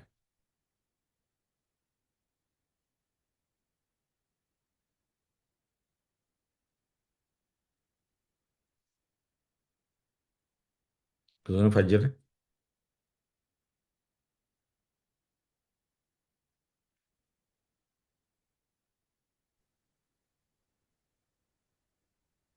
हेलो ठीक है सर हाँ सर आतुन नेटवर्क दस अनस्टेबल हम और क्या होगा नहीं या शुरू पढ़ाइए पुनः तन्ने তাই এখন দাসে কইলাম দেন দিল্লা তো থারার ভিতর একিসিমা লালচি হেরস বা আছে নাইনসাবি ন নাইনসাবি আর জনের আছে মানে ভুলিকরণ আর জনের আছে দাবা উডালন একিসিমা ছিসিন গরিবেল্লা তারা তো সহজ আছে বিষয় গিয়ে গই এতাল্লা তারা বানটি আছে কাহানি অকল বানায় বানটি আছে হিস্টোরি অকল বানায় আর আছে মানে ষড় নজরে চাইরে দাসে আর কিসিমা জুলুমকল এই বর্মার দাসে বর্মার আছে তাহা পছন্দ রেসিস আছে লিডার কল রেসিস আছে গুরুভকল তাই তারা বেগুনে মিলিজুলি লম্বা টাইম হইতে আছে আর বলি প্ল্যান বানাই এঙ্গরি আছে সিস্টেমেটিক্যালি গরি জিন্দগি নেবুইঙ্গ জমানালো তো শুরু করি ওরে দা আছে মানে খাস করি নেওয়িং জমানা থেকে গিয়া ইয়ান তোলাতে শুরু করি আর আমরা কিসিমিয়া প্ল্যান বানাই প্ল্যান বালাই জুরুম গড়িয়ে আইতে আইতে দেশে আর লাস্ট মাঝে জিনোসাইড পর্যন্ত গড়িয়ে এসে দিয়ান দাসে একজমান গিলে লত ফাজার দিকে হইতে গেলে ইতারার ভিতর এই কিসিমে ইনসানের দাসে হালাক গড়ি ফেলে দে ইনসানের নেশারের হালাক গড়ি ফেলে ইনসানক গড় দাসে ইনসানক গড় দিল ইনসানক গড় দেমাগ ইনসানক গড় ইনসানিয়ত তু বাইর গড়ি ফেলে দে এই কিসিমে চিস ইনের ভিতর বাড়ি গিয়ে দিয়ে তাল্লা কমির ভিতরে আর এন্ডিল্লা দাসে মানে ইনসানের নগর দিন জুলুমকল গড়িয়ে জিনোসাইড করে আর দেশ তো বাইর গিয়ে তো এন্ডিল্লা আছে খোয়াজা এন্ডিল্লা খইতাম চাই তো আর দা আছে ইয়ানোর ফুয়াদি তারা ফুন্নি খোর ফুনির তাই দা আছে হাজ করে নেউইং জামানার লতি হইতে এখন হইলাম ফান সিস্টেমেটিক তারা বোর্ড দিলা আইন কানুন অকল ন আইন কানুন অকল বা আছে লোকাল আছে গিয়া ডিগ্রি অকল বানাই আর বোর্ড আছে বহুত দিলা পাবন্দি অকল দাসে দিয়রে আর দাসে তারা আর দখলত বাইর গিয়েছে বর্মার দাসে মানে খামত বাইর গিয়া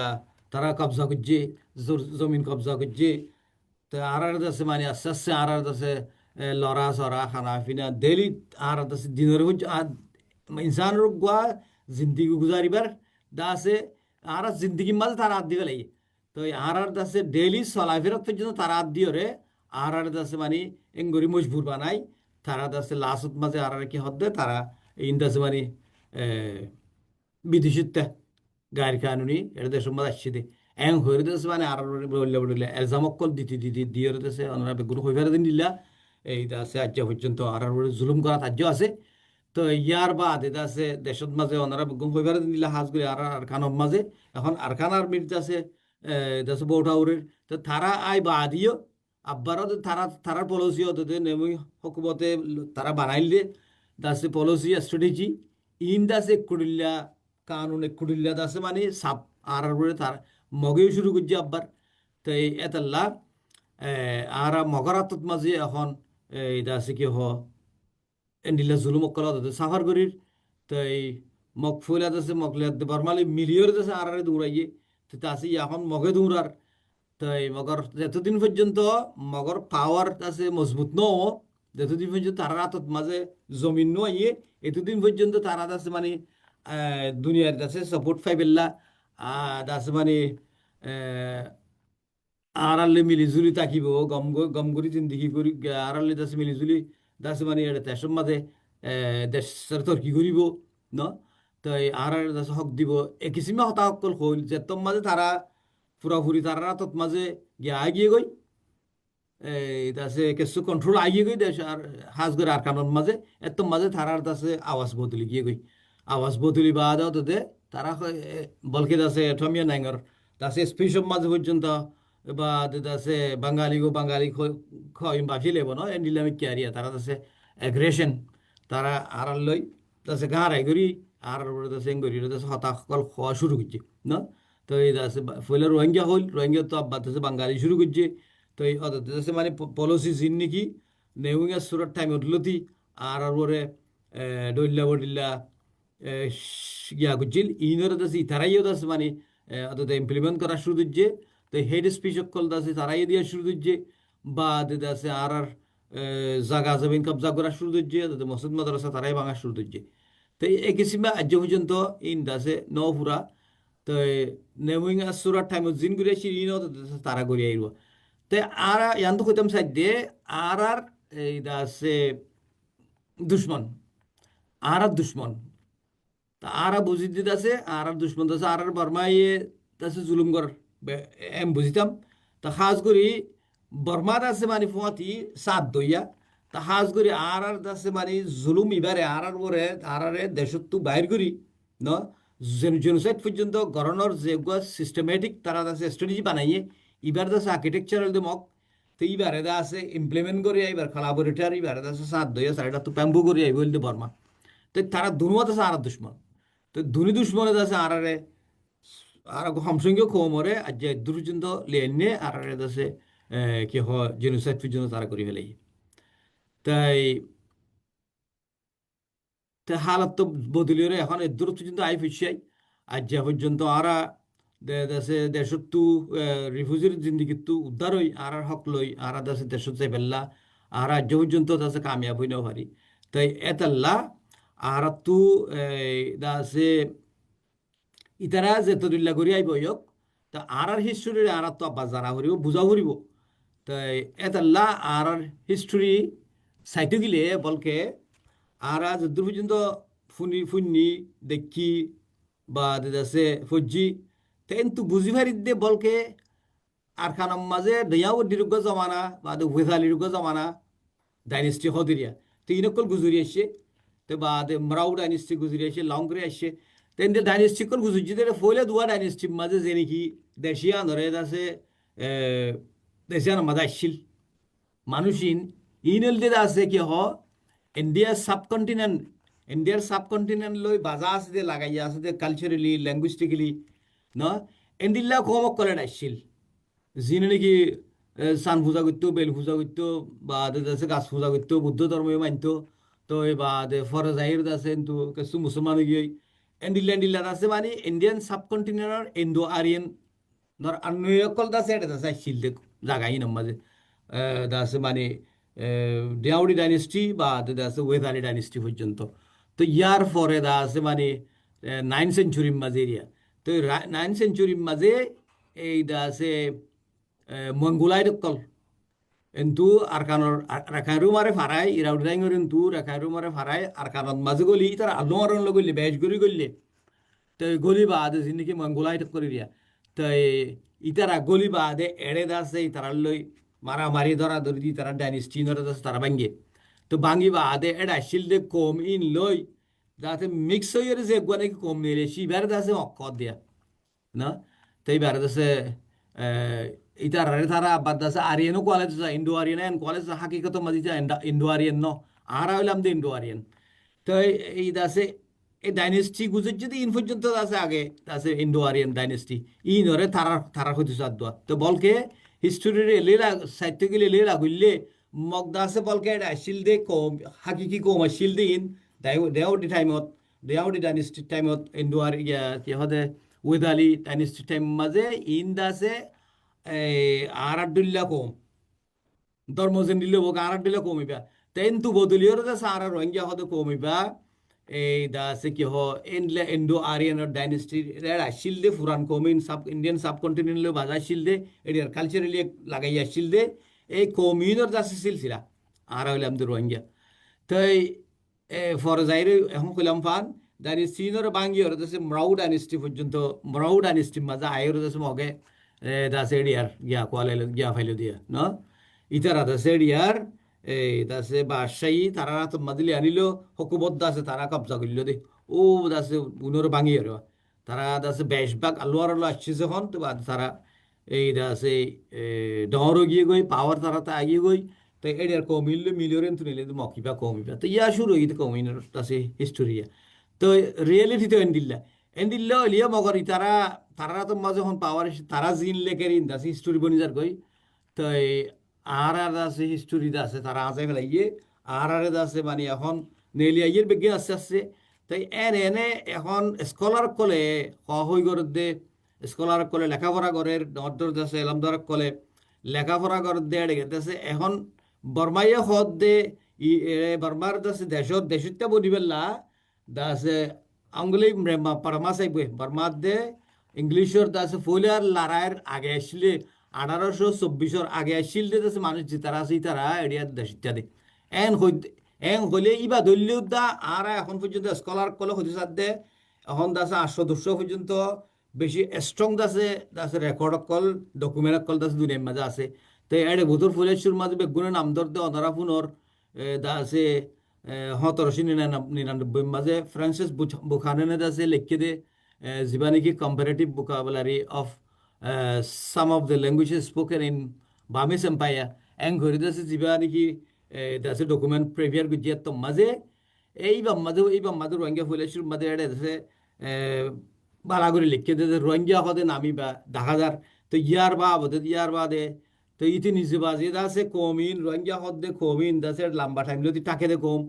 ইন ওনারা বেগিন নিত্য ফোন অর্ধ কথা জানো ইনারা আব্বার দাসে মানে আব্বার কারণে রিনিউ করে রেপিড করে দিয়েছে ওনারা কবিলে সাইড দিয়ে তো এই কিছু বা 1891 মাঝেও দেশে ক্লাসিক্যাল জানিম মাঝেও রোহিঙ্গার নাম জিন্দিগি বুঝানে লেখিল ইবারে দাসে আব্বার রেফা করে রয়েছে ক্লাসিক্যাল জানিম মাঝে আব্বার এড়ে দাসে আর্টিকেল করে লিখিয়ে তো 1815 মাঝে দাসে জার্মানের রূপগত আছে অতারে লিখিয়ে কিতাব ইবা মাঝে রোহিঙ্গার নাম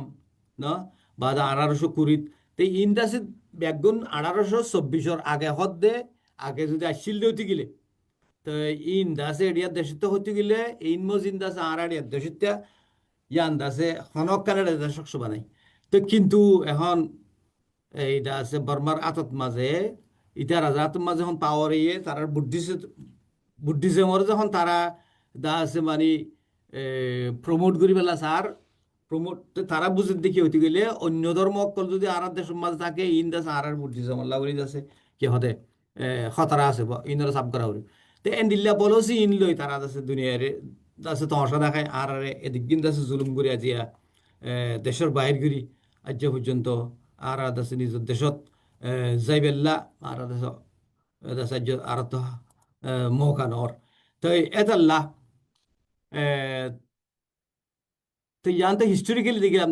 তো বাদে আর দাসে লিগেলি বা বাদে পলিটিক্যালিও আর আড়ে আর কারণ বর্মার মাঝে দাসে লুল্লেরে ফাইবার আগেলো দিয়ে আসছিলাম দিই নর্দাসে সাবুত বাদে লুল্লেরে ফাইবা দিও আর হার দাসে বারে ইলেকশনের মাঝে পাওয়াং বুঝছি না তো এই বাদে আর মানসিয়ে দাসে গভর্নমেন্টের পজিশন কলম মাঝে হার দাসে ডিপার্টমেন্টের মাঝে খাম গুজিয়ে বলকে মিনিস্টার হইতে ডক্টর ইঞ্জিনিয়ার বাদে আর্মির মাঝে পুলিশ মাঝে হইতে অন্য অন্য ডিপার্টমেন্টের কলম মাঝে খাম গুজিয়ে ইন দাসে প্রভোকল ইন সাইটিক্যালি আড়ে ফুললি দাসে উগা সিটিজেন উগা দাসে মানে ইন্ডিজিনিয়াস গ্রুপর দাসে রাইট বেগিন লই এটা আর এনজয় গেছি দুগ্গ কম তো মগর আর তারা নাইনসাবি করে এখন কলাম দে ওতো কলাম দিন দিল্লা তারার ভিতর একিসিম্যা সদিন দাসে দাসে বুড়াই একিসিম্যা সদিন দাসে পিয়ালু পিয়াসি লুসে ইকল তারার ভিতর গলি গিয়ে দিয়ে জিন্দিগি তারার ভিতর দাসে কি লবা ডবা মহা টানা বার্মিসম মাঝে হ দিয়ে এই চিসিনে তারার দাসে দেমাকাত দিলরে খসরা করিয়রে দাসে ইনসানের দাসে নাফরত করে দিয়ে দিলকল তারা তো বই দই আজ 20-40 বছর 50 বছর পর্যন্ত আরারে জুলুম করি আজ হালাতের মাঝে আড়ালে এসছে তাই এই হালাতের মাঝে আর আছে লাইফের সিকিউরিটি নাই আর তু ইনসানক মাঝে জিন্দিগি হারি বেললা এবার হম মাঝে 4-5 কিসিমর আছে হেফাজত ইনসানক তো লাগে ন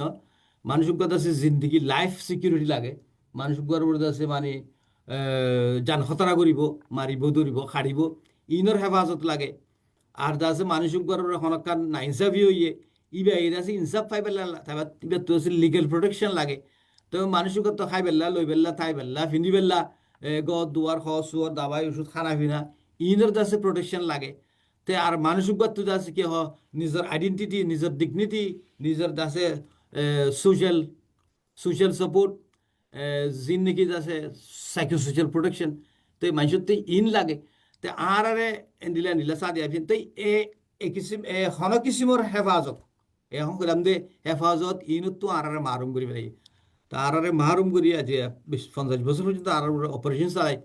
তো নাগামি অন্ধ্রা বেগুন ফুনর নীতি ফুনর বেগুন কাহুগরের নাগামি হইতে শুরু করি আছে হত চাইছরে নাগামিন চাইছে সুইজি চাইছে জবে চাইছরে বা দুপ্রিতাইয়া চাইছরে ফলানা দশন এন্ড চাইছরে দাস আজ আর ওর 32 চালাই আর দাসে দেশত তো এক এক খবর দাসে রিফিউজি বানাইলো খবর দাসে আর জুলুম করলো খতমার খতরিল্লা ক্ষতি আর রোড করলো তো এই হিসাবে আর এবেলা আড়াইগো ইনসান আর দাসে দুনিয়াই খর বা দাসে কানুন খর বা ইনসাফে খর আর এডিয়ার হকদার আর এডিয়ার জমিনিয়ান দাসে আর মালিক আর তুন এটা পুরাপুরি দখল আছে আর তু এটা যা 4 বছর হয়েছে তো আর তাই দিয়ান ইয়ান আর জমিন তো তাল্লা আর তু হুঁশিয়ার ওয়াহুর আর এখন হুঁশিয়ার ওই নিজ বাজে আছে আর তু এখন আর হিসাবে কইবান আর নিজে বাজে এত্তেফাক এত্তেহাত করে দুই এখনো করে দিন পারব আর তো আর এত্তেফাক ওয়া ঘুরিব আর তো আর মিলিয়র আছে আর আছে লিডারশিপ আর তো মুমিকে লই যা ঘুরিব তো বাদে আর আছে কি হ কোমর বুত তো জানিশ্বর মানুষ কল আর তো বাড়াই তোলা ফুরিব জিনে নাকি কোমর ভূমিকা লিড করে যাইব তে তাল্লা ইন বেগিন ফুরাই বেল্লা আর দাসে রোহিঙ্গার মশলা ইয়ান হল হই আর একটা ভূমিকা খুশহাল জিন্দগি অন্য কোমরটিল্লা বর্মান মাঝে আব্বার গড়ি ফারি বেল্লা আর তো কেদা কি হদে স্ট্র্যাটেজি জরুরত জীবানি কি এখন হিসাবে কই দেন দিল্লা আর তাছে মানে রোহিঙ্গার বা ড্রিমের জরুরত তো এই ড্রিম ইবা এখন তাছে বর্মিসুম মাঝে বুঝা দেখাই ইংলিশের মাঝে কই দেখাই তো এবার আয় তাছে মানে বাড়ির মাঝে আর রোহিঙ্গা জুবানত যদি হইতে গেলে ইনসানক বয়ে দুনিয়ার মাঝে কি হ শান্তি দিয়ানোর তো আদেরি না তো ইনসানে লাভ শান্তি কামিয়াবি আর তো বলি কত মাঝে নিত্য ফুনতাম তো ইয়ানুল আছে মানে ইনসানক বই নিত্য সাদেক কাঞ্চিস তো ইনরে লাভ শান্তি কামিয়াবি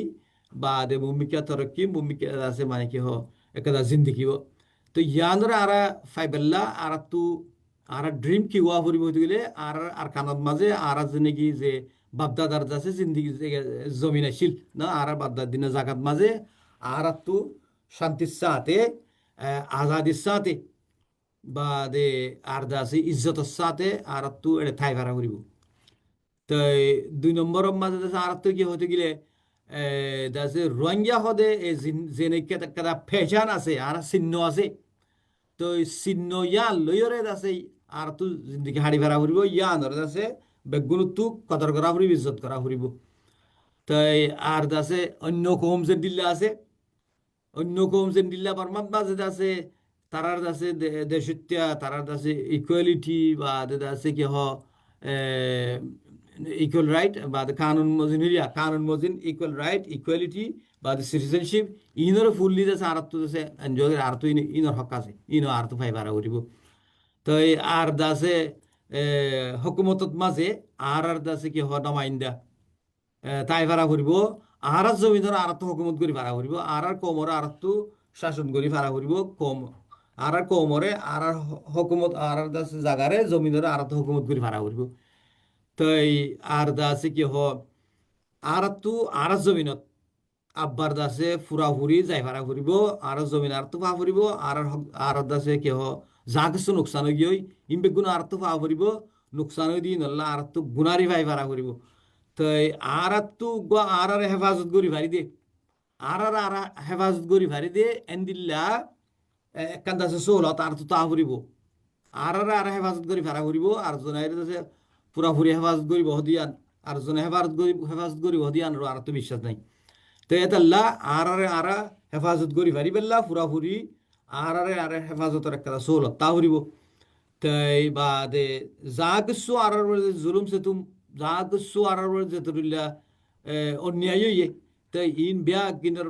মারা তার তো ইনসাফ ফারে ফারা করিব তো মুমিকা এন্ডিল্লা আর নহন ন যে জুলুম যে যে যে জিনোসাইড যে দাসে এতনিক ক্লিনসিন আর ওইয়ে ইন দাসে আর এন্ডিল্লা নইব দিয়ান নহফান ইয়ান দাসে মানে হেফাজত করি ভারি বেলা ইয়ান মুন্ডু ডাল দি ভারি বেলা তো জিনুসার তো বাঁচাই পারি পেলা আর তো নিলা সহলত কান তাই ভাড়া করিব আর তো আনরে বানাই ভাড়া করিব এস্টাবলিশ করি ভাড়া করিব তো আর দাসে আর রোহিঙ্গা হদে কমিবা হর কি হদে বুড়া কম ন রোহিঙ্গা হদে বেগ আছে ইনসান দিলে ইনসান আর এই দাসে শান্তি ঋতুয়াই এতাল্লা আর বর্মা আর কামার মাঝে কাজ করি যেহেতু দিল্লা কমকল আছে ইনলো বেগুন লই মিলিজুলি শান্তির সাথে এড়ে জিন্দিগি করে দিয়ে আনরে পিসফুল কোএক্সিস্টেন্স ইয়ানরে আর চাই তো ইয়ান এখান ইয়ান দাসে আর ড্রিমের বুতুতু ইয়ান তাই এটা লা তো ভূমিকা আর দাসে জাগা বাজে আর একটা দাসে ইজ্জত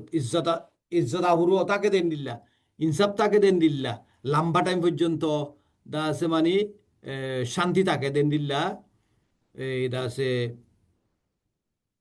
পিস শান্তি থাকে দিন দিল্লা দাসে একখান দাসে মানে মাহল আর তো তৈরি করি ভাড়া করিব তো ইয়ান আল্লাহ বলি আর তো বেগুনে মিলিজুলি মুম্মিকা খাম করি যা করিব তো এখন দাসে এই দাসে ড্রিম ইয়ান এরিয়া যে কইলাম বেগুনে দাসে এক একজন এক বিল্লা করি খর তো এই বেগুনের দাসে মানে মকসদ হল দে আর জাগার মাঝে আর শান্তির সাথে জিন্দগি করি ভারত তো ইয়ান আর সাইড দিয়ে ইয়ান আর ড্রিম তো এই ইয়ানরে আর ইমপ্লিমেন্ট করি পেলা আর তুই ইয়ানরে ইমপ্লিমেন্ট করি পারা ফুরিব আর তু ইয়ানর ওরে আছে মানে খেয়াল দেওয়া ফুরিব তো এই আর আছে মুম্মিকা অ্যাক্টিভিজম করির এখন অ্যাক্টিভিজম করির ন লিডারি করির বা সদরি করির আর আছে ধর্ম করির ন যা কিছু করির করির এটা আছে আর এই জিন্দগির মাঝে আর এই জিন্দগি মাঝে রোহিঙ্গার ড্রিম ইয়ান রোহিঙ্গার আছে খোয়া বিয়ান এটা আছে তা ফুরিব তো এই আর তো আর মানুষ বানাইরে তোলা ফুরিব তো হাজ করি জোয়ানকলর আছে আর তো তোয়াজ্জু দেওয়া ফুরিব তো একখান চিজ আছে আর তো এটা ইয়ার মাঝে হইতে মনে হতে কি হইতে গেলে এই চিজ সান্দাসে আই ফুললে মতো আর তো খুব অশান্তি লাগে কি হইতে গেলে আরা নিজের কোমরে নিজে আছে খসুরি দি দিয়ান আরা নিজের কোমরে নিজে আছে খসুরি দিয়ার থাকি আরা গমন আরা আছে মানে খরাব আরা আছে তাবে করি আরা অঙ্গুরি আরা এঙ্গুরি আরা ইয়ান দুনিয়ার মাঝে বলে যে যারাই ভরে তে বাইর করে দিয়ে ইয়াতুন আরো বেকুফান নাই যার কোমরে তে খরাব করে ইয়াতুন আরো জাহেল আর নাই তে তেল্লা এই চিস্তান তো ওনারা মানি আছে বাঁচি যাইবা বলি মুম্মিকা নিজের কোমরে নিজে দা আছে খরাব কর দিছিস ইয়ান নিজের কোমরে নিজে দা আছে মানে দা আছে হেকারত করে দিয়ান নফরত করে দিয়ান এই চিসিয়ান তো ওনারা বাঁচি ফেললা বলে আয় ওনারে আজুর করি বেগুনরে মাফসাইর খৈর তাই আর কম যে দূর পর্যন্ত ওনারা আর আবাসান ফুনর তো ওনারা এই চিসানোর আছে মানে কানা করি খেয়াল করিবা বলে আশা করি তো নিজের কোমরে নিজে খারাপ কন ইয়া তুনারও আছে মানে কেদা বুড়া খামার কি হইতে পারে না তাহলে নিজের কোমরে নিজের তু বানাই তোলা ফুরিব দে ইয়ার নিজের জিম্মা নিজের আছে নিজের উড়িয়াই দে নিজের নিজের খারাপ কর দেন নিলে আরি তাহলে ইয়ান বেশি শর্মর কথা তো এই চিসিয়ানত তু ওনারা বাঁচি থাকবে বলে আশা করি নিজের কোমরে নিজে খারাপ নহইবা যে খারাপে হাম করে তে আছে কানুন মজিন তে আছে ধর্ম মজিনী আনো সাজাতে পাইব মগর দাসে দাসে সারা কম ঢিয়ার দাসে একবার খারাপ কন সারা কম ঢিয়ার দাসে মানে নফরত করন সারা কম ঢিয়ার দাসে হেকারত করন ইয়ান দাসে কাদা বেশি জাহিলিয়ত ইয়ান তো ওনারা বেগুনে বাঁচি থাকবে বলে আশা করি তো ইনশাল্লাহ আরা বেগুনে এই মিলিজুলিয়ারে কোমর দাসে এই সাফারিন ইয়ানরে না বেগুনে মিলিজুলিয়ারে ইয়ানরে আরা দাসে হাল করিম বলে আশা করি কোমর দাসে মুস্তকবেলরে তাই ইয়ান আল্লাহ বলি এখন জরুরত কি হইতে গেলে আরা বেগুনে কোমর খেদমত করির কোমল্লা হাম করির অ্যাক্টিভিজম করির তাই এক একজনে উগ্গ এক একজনে উগ্গ আছে মানে এঙ্গুরি তঞ্জিমকল বানায় ফাটিকল বানায় এঙ্গুরি হাম করণ তুনারও তারা যদি কে উগ্গ একখান মকসদ এখন হলাম দিন একখান ড্রিম লইরে উগ্গ বৌড়ি বনিয়র যদি ভূমিকা যাই ফেললে তোমাদের দুনিয়ার মুন তো আরা জাগা ফাইম দেওয়া আর নদী গেলে বেগুনে লিডার আছে লাগে লিডার বেসে আছে তো বেসো তো কম যেতে বেসো এত দাসে মানে গম দাসে আরিয়া কল নেলিব গম দাসে মানে প্লান কল স্ট্র্যাটেজি কল বানাইব হাম বেস ঘুরিব হাম দাসে কবল্লা ভালো হইব তা হার থপকা দাসে লিডার কল লাইব লিডার নলাইব তো ন তা আর তো উসং মুদয়া কবল্লা ন মানুষ সকল দাসে বেশা বেশি জরুরত তাই হার দাসে পেঁয়া সকল জরুরত ডাক্তার মাস্টার ইঞ্জিনিয়ার বহুত বেশা বেশি জরুরত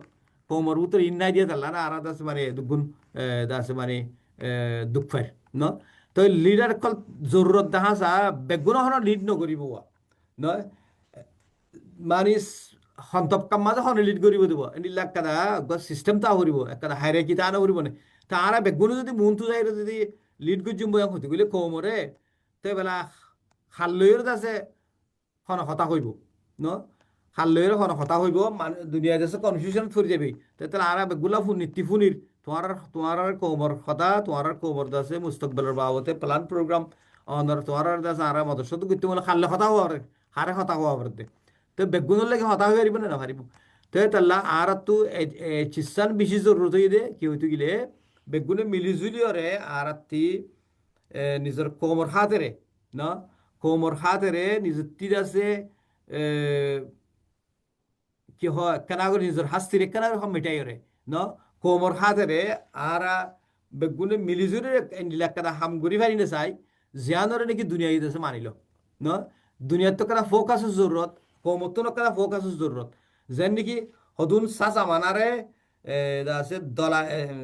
না এখন লাড়ি দর্শন পূজা হতেন দিল্লারি না এখন লাড়ি দর্শন পূজা এজনে টুকুরা দিলে এক ঠাল বনিব তেন দিল্লা মানে সদিন দা আছে আসবাবর কথা হই দিলি তেন দিল্লা সদিন দা আছে দাসে মরাল সদিন পাওয়ার আছে ন মেন্টালি দাসে ইনসানত সদিন দাসে মরাল পাওয়ার আছে মরাল পাওয়ার ই নরিয় দাসে মানে সিরা করে রাখিলে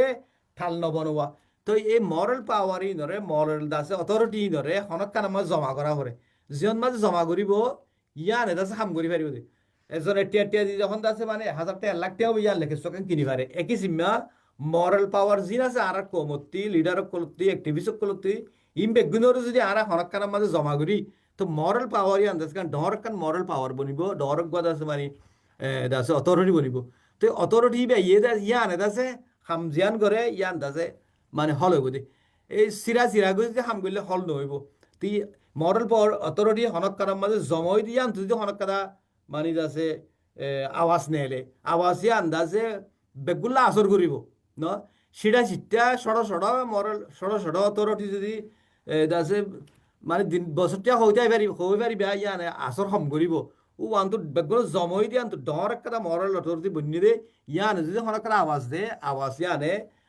হাজত গলিব ইয়ান দাসে মানে এফেক্টিভ হইব তেলা আরা বেগুনে মিলিজুলি আরার ভিতৰত আছে যদি গিন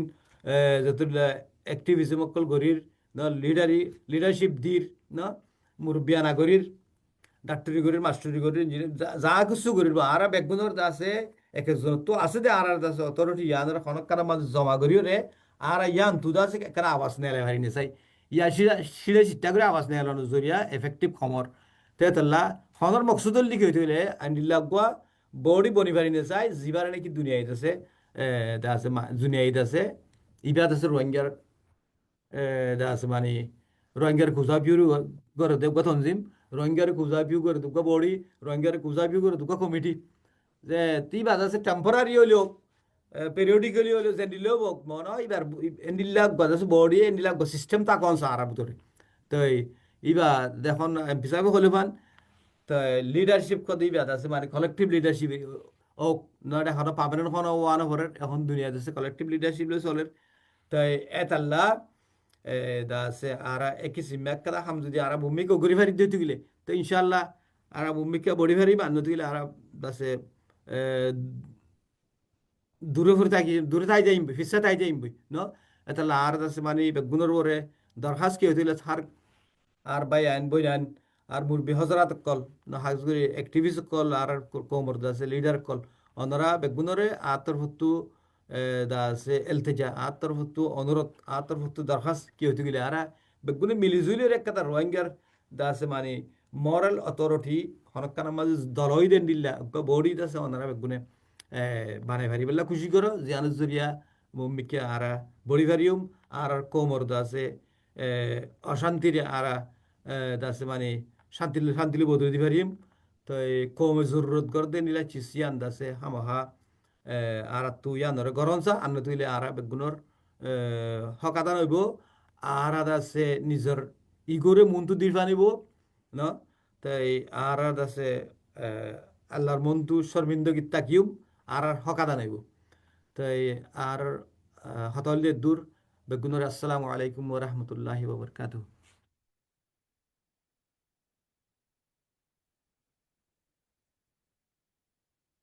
হ্যালো